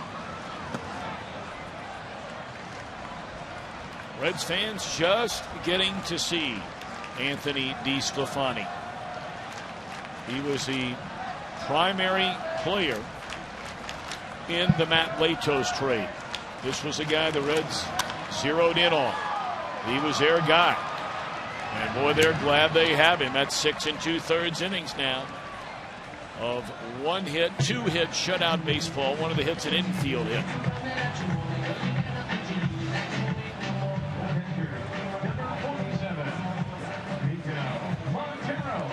He's walked 2. A 1-out walk in the second. He got a double play after that and a 1-out walk in the 5th. He just doesn't seem to get caught up too emotionally in what's going on. He makes his pitch. He takes it pitch by pitch. And normally you see that in a guy that's been around for 5 or 6 years, not for a guy that's making his 6th or 7th start. DeSclafani's minor league numbers coming up through the Marlins system, and man, it was a quick rise through their system, were really, really good. Went 11-3 1 year. The next year went single A, double A. Went 9-6 with the ERA right around 2.5. That's only 2 years ago now. Last year he started the season at Jacksonville. They moved him up. That's double A. They moved him up to New Orleans, where he went 3-3 with a 3.4 ERA in 12 games, 11 starts. Then made 5 starts, 13 games overall with a major league club. I think what you notice about the stats, at least what stands out for me with those minor league numbers, he has always been a strike thrower. That tells me something about the inner confidence that this kid possesses. It's going to be a 1-2-3 inning in the 7th. Anthony DeSclafani. 7 spectacular innings here in Chicago. Do they leave this guy in for the dreaded 8th?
The game summary tonight. Very early on. Great play in the first inning in left field by Marlon Byrd. Brandon Phillips with a dandy in the fourth. DESCLAFANI flashing a leather, knocked the leather off his hand. Offensively, it's been one inning against ARRIETA. 3 runs, 5 hits in the Reds' fourth. RBIs by Votto, Bruce, and Byrd. But the story tonight has been Anthony DESCLAFANI. Now the Reds have action in their bullpen. DESCLAFANI working on a 2-hit shutout, and that is the former Cub closer, Kevin Gregg. Not a certainty, they're more than likely just looking at usage. I think we all would be very surprised to see Jumbo Diaz or Manny Parra in the game tonight. I would say not. Yeah, no guarantee, but you know, we were talking with Brian Price for a long time today about his bullpen. You lose the last 2 days like the Reds have lost, and that's topic number one, because those are deflating, as Brian called them, morale-busting losses. And he said, look, every game we have played has been 1-run or 2-run games all the way through the games. You're not only bringing in a lot of relievers, the Reds have already played 3 extra inning games. You're not only bringing in relievers, you're warming guys up seemingly every day. And that puts a little bit of stress on your bullpen, but that's what to sign up for.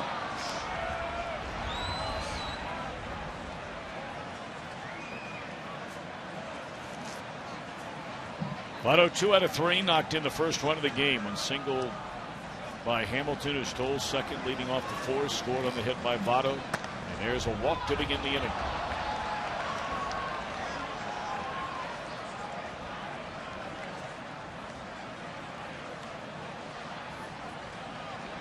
Number 21, third baseman, Krieger. Cowboy, back in your days when you were closing, and a mighty good one I might add, was there ever such a thing as too much? And I don't mean being used in the game, but you know, getting hot in the bullpen maybe 1 or 2 different times over a week to 10-day time frame. Frazier lifts one in the air. This should be an out. 1 away. I think the warm-up issue can be a little overstated sometimes, simply because for a veteran pitcher, you have a pretty good idea about when you're coming into the ballgame. And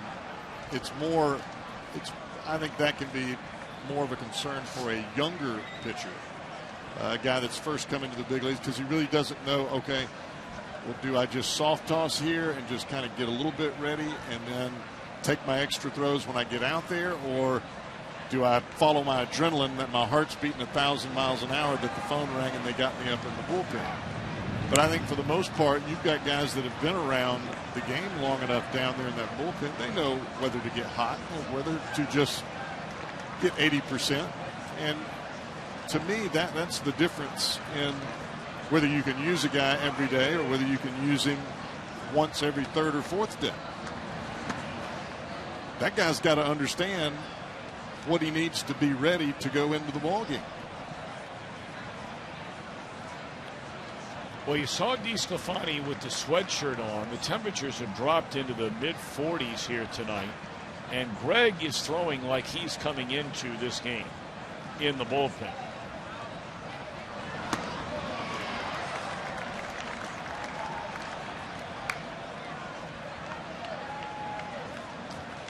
Is that a look of a guy who's out?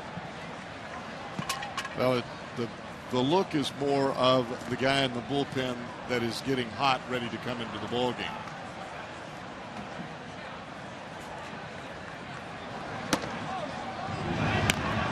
Tell you what, that shot we just had of DESCLAFANI, we'll go back to it again.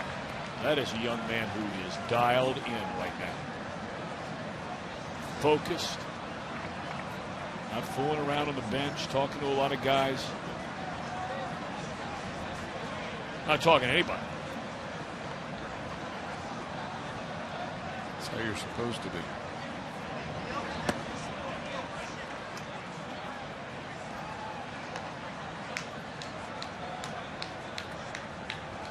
Well, if indeed he is out of this ball game and the Reds will go to the bullpen here in the 8th, he has pitched off the hook here tonight.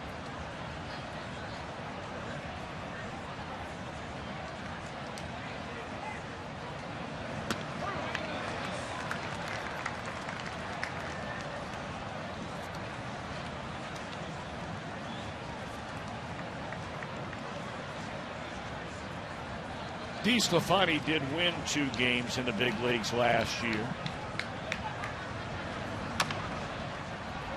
Slow roller, Ross Cup, a nice play to throw out Schumacher, and that will be the second out of the inning. On the second goes Votto. Fox Sports Live comes your way tonight at 11 on Fox Sports 1. Highlights from Major League Baseball, the NBA, all the sports world. Our game produced by Josh Hall, directed by Roy Alfers. Our associate producers, Matt Sigafus and Lauren White. Reds Live produced by Kent Weaver. The coordinating producer of Reds Baseball is Bob Pennell. The executive producer of Fox Sports Ohio is Tom Farmer. And we thank our entire crew here tonight, as always, in Chicago.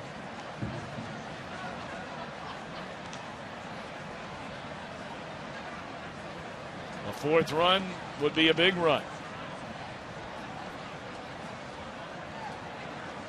Jay Bruce has knocked in 1 run already tonight, a hit in 3 at-bats.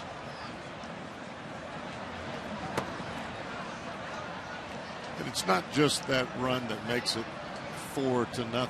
It's the fact that when you continue to score as an offense against your opponent, it kind of takes their spirit away, especially late in the ball game.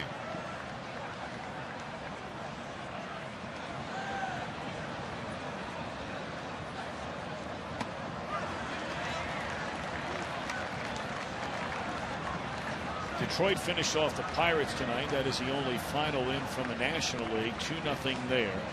A couple of games set to get started later tonight out west. The Dodgers hosting Seattle. Arizona winner yesterday will be in San Diego. American League, told you about the Nationals. They lose again tonight, 8-7 to Boston. Washington is 2-6 to begin the year. Baltimore beat the New York Yankees 4-3.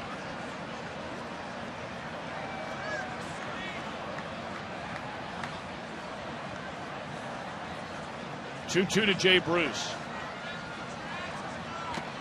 Inning over. Cubs have the bottom third in the batting order coming up in the 8th. Will it be Kevin Gregg to take over? The Reds lead 3-0.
Come early, a special pregame ceremony. The team will be honored on the field before the game.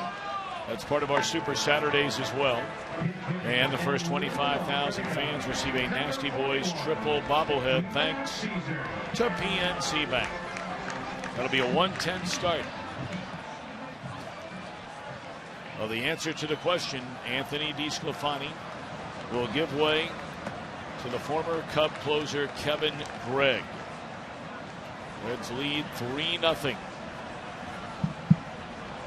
It's been a very rocky beginning to the Reds' career for Kevin Gregg. Now you've got 7, 8, and 9 in the batting order. And he's fallen behind Matt Caesar, the pinch hitter, 2-0. 2-1.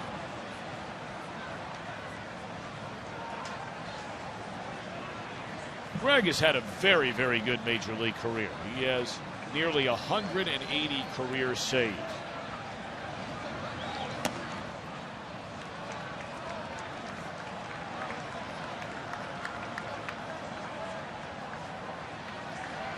Now pitching in a different role for the Reds. They brought this guy in late. Made the team in spring training. Down the left field line, bending towards the corner, foul. That was nowhere near leaving the yard.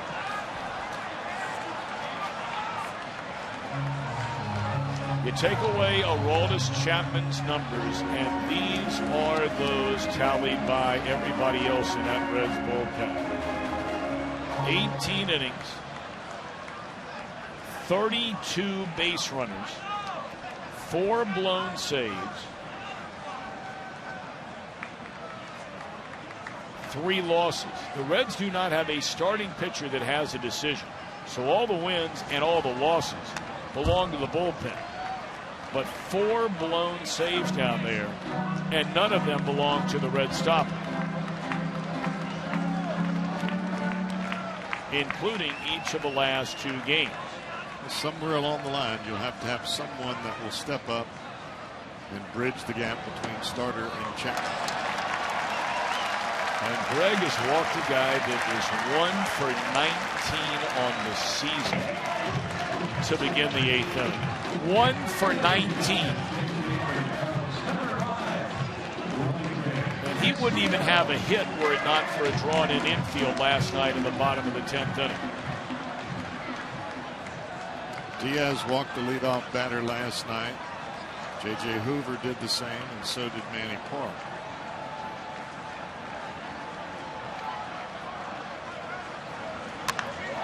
High fly ball, left center field. Bird at the base of the wall. 2-run home run. The lead is 1.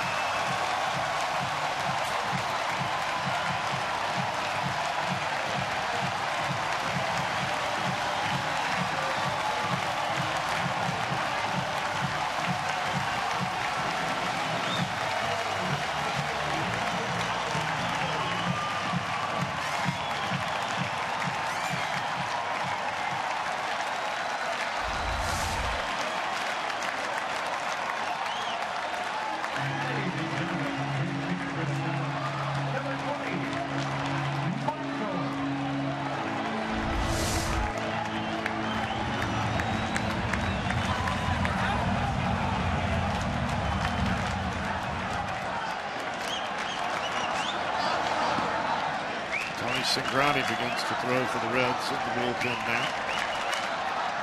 Somewhere you've got to overcome the cloud that's hanging over the rest of the bullpen and those stats that we showed you earlier. Mike Holt off the bench. There's a fly ball to center field. This might be all for Gregg. They may go get Cingrani right now. Turn Fowler around. I don't know that he's ready. Well, he was up earlier, and he's really not even throwing a lot of pitches at this point. That's assuming that he is ready for just a couple of more, but who knows? Maybe they'll keep Gregg in there to face Fowler, and maybe Cingrani will then see Rizzo. We'll see. At this point, would you even consider Chapman? sure you consider him, but you've also got to consider that he's got to pitch in September as well.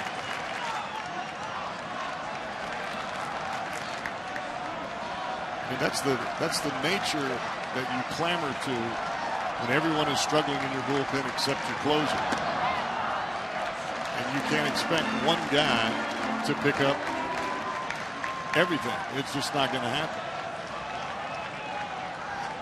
Greg needs 2 more outs here. He has fallen behind Fowler. 2 balls and a strike. Fowler is 1 of 3 at an infield hit, stole a base in the 6th inning.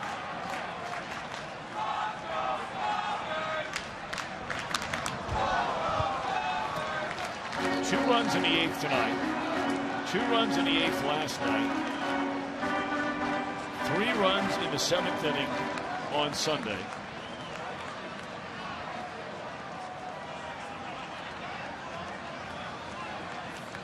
The 2-run home run by McCutchen on opening day also came in the 8th inning.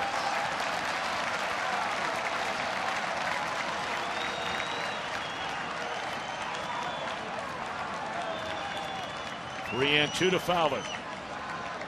Rizzo will see Cingrani.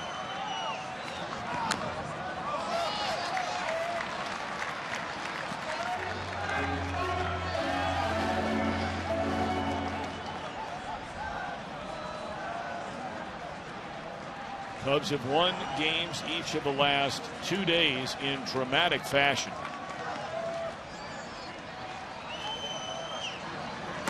Strike 3 called. Good pitch there.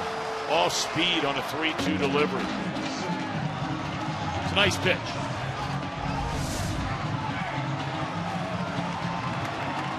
Like a backdoor breaking ball right on the outside corner.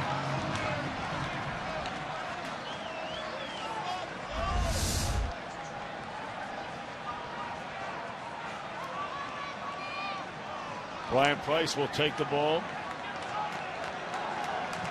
from Greg, who allows a walk and a 2-run homer. Gets the next 2 batters. Cingrani is on to get 1 man out.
Grew up on the south side as a White Sox fan.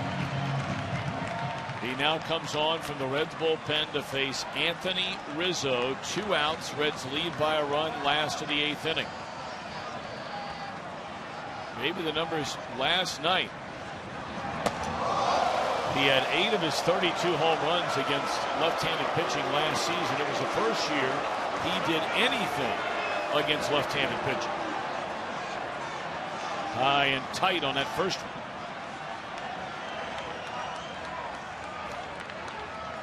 And he's seen Cingrani plenty Tony A starter the last couple of years.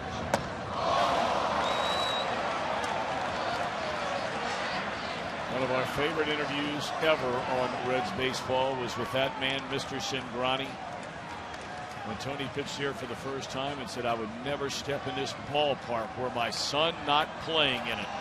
That's how much of a Sox fan and anti-Cubs fan Mr. Cingrani is.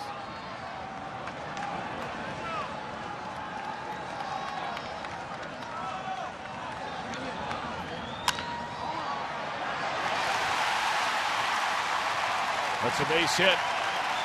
And now Soler will bat, representing the go-ahead run.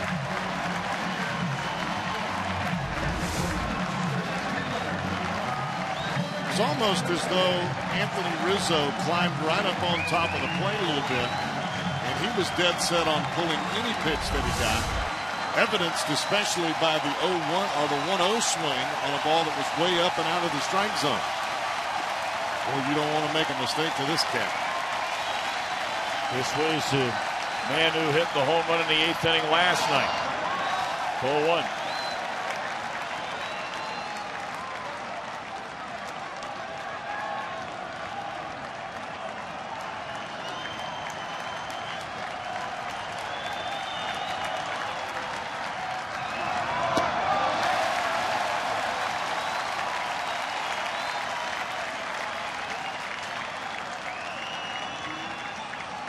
Anthony DeSclafani, 7 innings of 2-hit shutout baseball.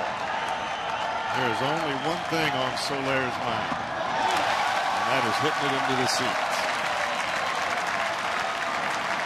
Kevin Gregg came on here in the 8th, walked the first batter in the inning before giving up a 2-run home run to pinch hitter Wellington Castillo. He got 2 outs. In comes Cingrani. Allows the hit to Rizzo. And now 3-0, and Soler, anything close, will have the green light and will come out of his shoes.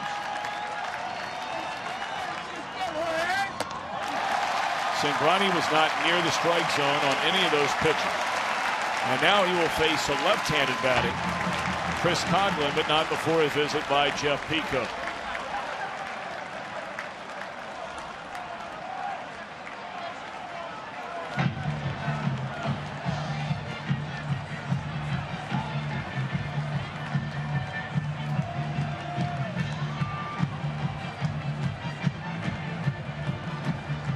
Coghlan, not a great hitter against left-handed pitching, but he is a very good fastball hitter. And after 4 pitches out of the strike zone to Soler, you have to wonder, if you're Coghlan, do you try to keyhole a first pitch fastball here?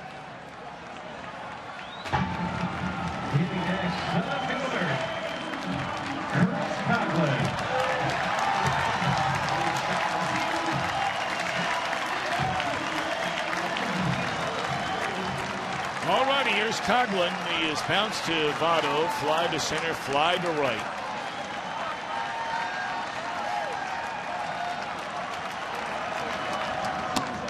The first 2 days of this series, the Reds bullpen has faced 20 batters. 11 of the 20 have reached base. 1-0 to Coghlan. On the outside corner, a strike. Cingrani trying to put out the fire here in the 8th and give Aroldis Chapman a chance in the 9th.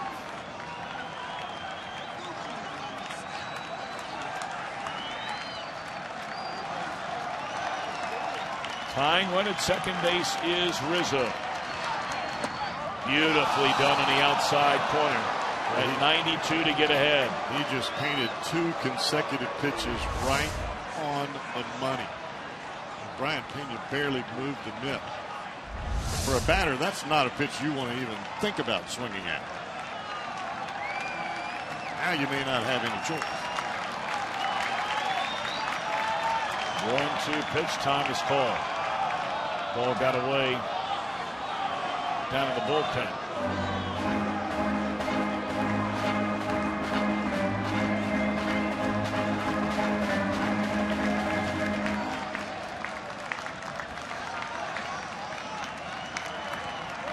Mr. Cingrani rooting on his son to get this final out here in the 8th inning. Here comes the pitch. Got him swinging to get out of the inning. Cingrani takes care of Coughlin. A 2-run home run by Castillo, but we're going to the 9th. And the Reds have a 1-run lead.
Getting that final out in the 8th inning.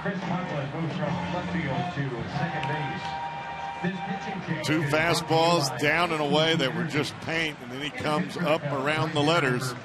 Coughlin just couldn't lay off of it. And that was a pitch that Cingrani had so much great success with as a starter, elevating that fastball, and it's got some venom behind it. I think it's tough for a hitter to decipher, especially after you've painted a couple of pitches down and away. There are changes everywhere for the Cubs as we begin the 9th. We start on the mound. Pedro Strop takes over and swing and a miss to Marlon Byrd. They have a new left fielder, a new third baseman, a new second baseman. We'll bring you up to speed on all those changes. After the 0-1 to Marlon Byrd. 1 of 3, an RBI single in the 3-run 4th inning. Matt Caesar, after pinch hitting, remains in the game to play left field. Coughlin comes in to play second base. And Olt is now at third.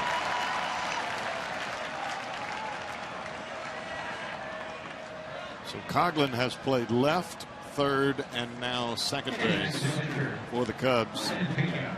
This is the only second game in this series.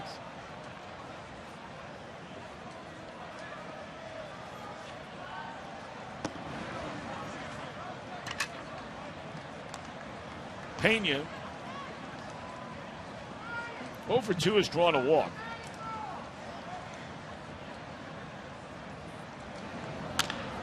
And a bouncing ball to Rizzo. 2 away. We're looking ahead to the Cubs' bottom of the 9th inning. The Reds have their nuclear weapon out of that bullpen getting ready to face Castro Montero. And Caesar, who was the one, and I was incorrect when I talked about the walk to Alcantara. It was not Alcantara who walked, it was Caesar who hit for Alcantara that walked leading off that inning. I was given all the numbers about 1 hit by Alcantara. Of course, Caesar 1 hit in 7 at-bats.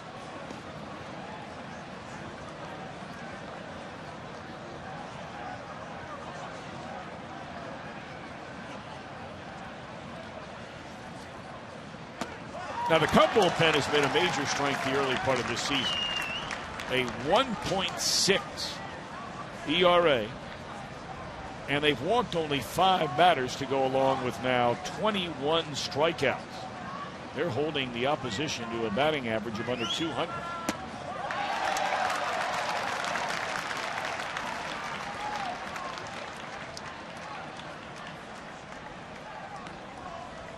In fact, their bullpen riding the wave of a 10-inning scoreless stretch.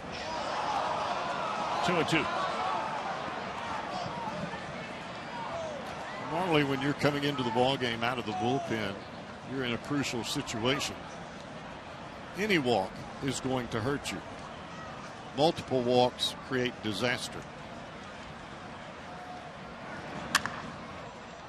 Nice pickup down there by Old on the short hop and throws in the dirt, and a real nice pickup on the other end by Rizzo. The Reds will try and get their 4th one-run win of the season as they will bring on Aroldis Chapman.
File brought to you by your local Toyota dealers, proud sponsor of the Cincinnati Reds.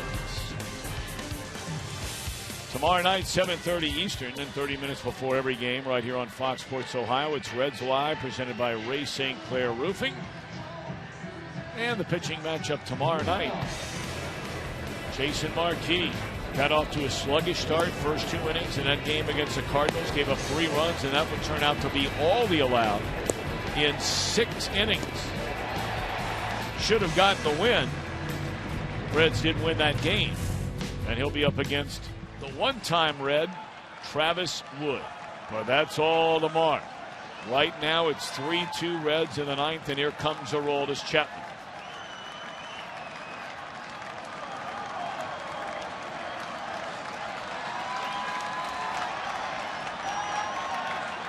Cubs have won games in their final at bat each of the last 2 days. Starlin Castro takes up and in. Chapman coming on for the 6th time now in what is the Reds' 8th ball game.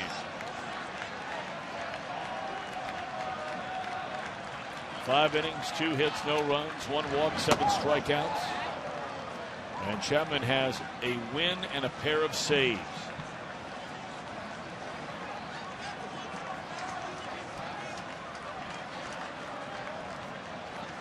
An all-star every year. He has pitched a full season in the major leagues as Aroldis Chapman. A huge swing and a foul ball back.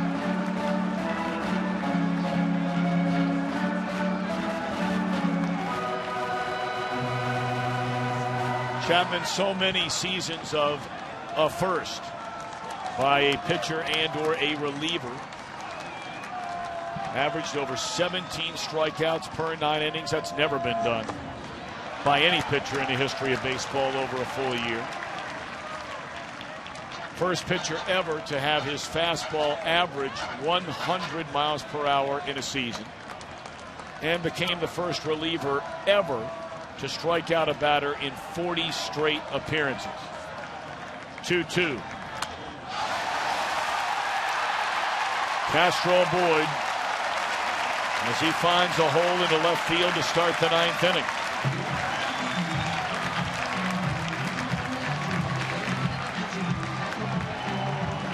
Looked like he hit that ball right above his hands, but he hit it in a perfect spot right between Frazier and Kozar.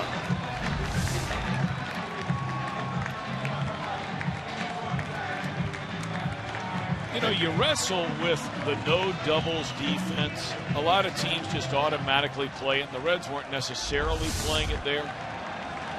I don't know many players in baseball who are right-handed that can hit a ball down the third base line against Aroldis Chapman. Yeah, the only time that you have to guard against it is if Chapman is using that slider down and into a right-handed batter.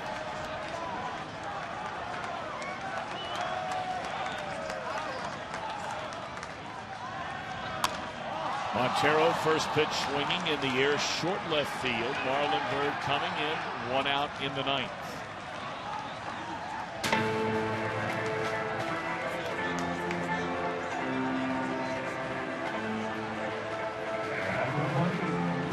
And the Reds need this one. They really need this one.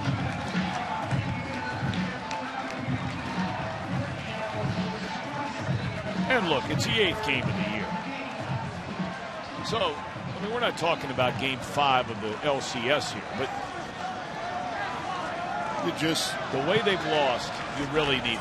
Well, those last losses late in the game are like punches in the gut. And it's not just for the bullpen, it's for your everyday players, the guys that are out there scoring those runs. You have that 2-run lead late in the game, and then it just evaporates with one swing of the bat.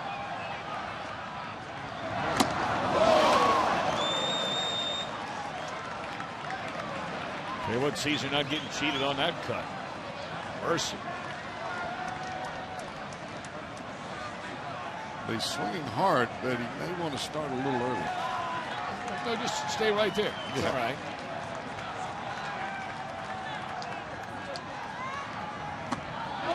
Looked like he went around. Oh, on the appeal, they say he did not. Interesting to see that one again. Perhaps they got it right. They normally do. Wow.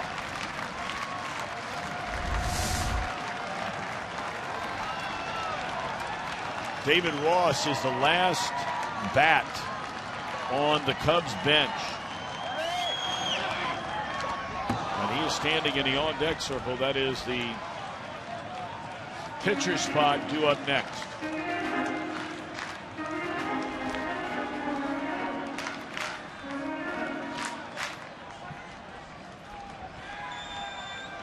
Reds 3, Cubs 2. We're in the bottom of the 9th.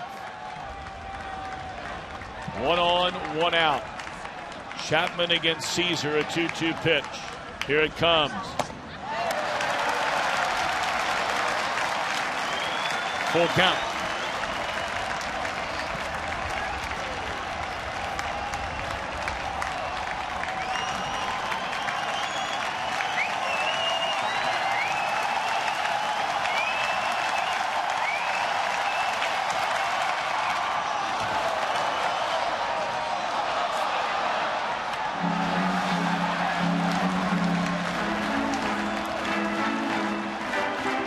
Know if Aroldis has even thrown a slider here in the inning, has he? All fastballs.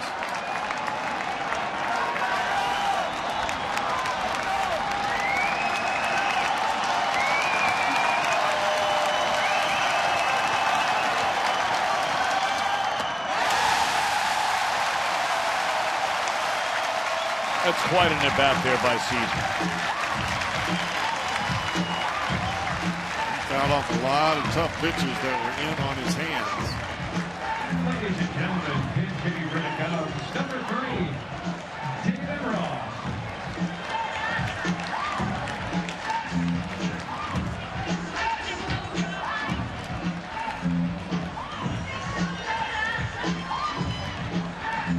Chapman has been just simply spectacular by and large against everybody, but no more so than the Cubs. His last 11 appearances spanning 11 innings, not a single run, 10 saves.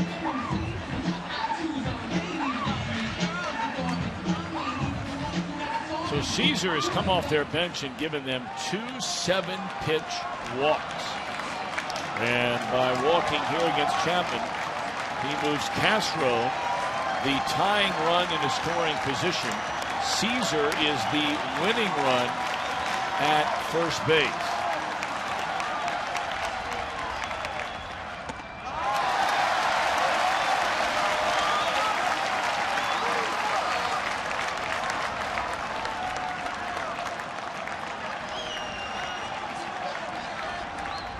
Maybe something mechanical seen there by Brian Pena, stepping out in front of the plate and signaling some body motions a couple of times to Chapman.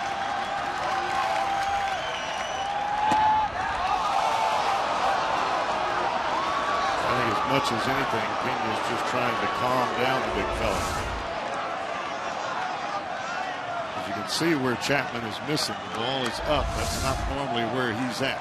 He's usually down around the kneecaps.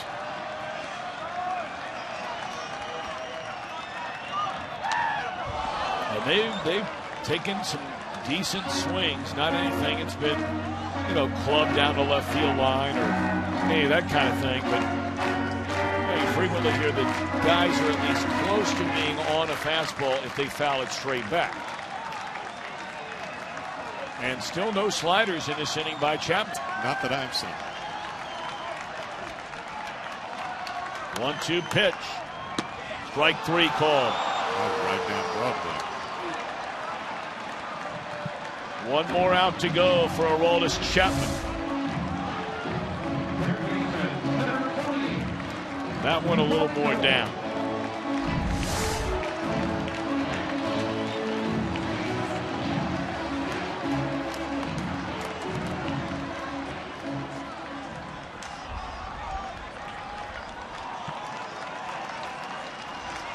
Now Mike Olt.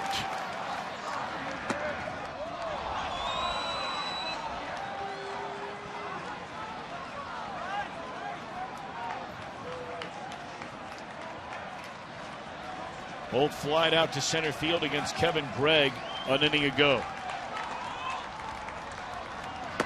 0-2. Chapman getting the ball down now, and that one hitting at 100 miles per hour.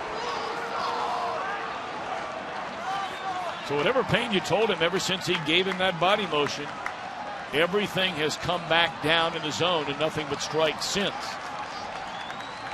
0-2 now on Olt. Perhaps intentionally trying to elevate the ball there.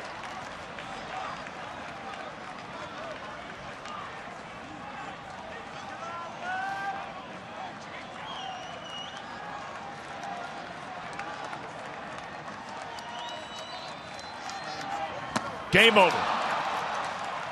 Aroldis Chapman is perfect in his career against the Cubs. He is 16 out of 16 in save chances. And he has just handed Anthony DeSclafani his first win as a Cincinnati Red. Oh, we started the game saying Billy, Billy, Billy, Billy. Billy started off that rally in the 4th inning. But DeSclafani, he was pulling the rabbit out of his hat tonight. Boy, steel power tool performer. I have a feeling we'll be seeing plenty more in the win column from this young man. Awfully comfortable. He looked awfully good tonight. Oh, boy. All right, everybody at home now, you can take a big, deep breath. You're going to sleep all right tonight. I mean, I'm getting texts from friends of mine, and they're throwing stuff in the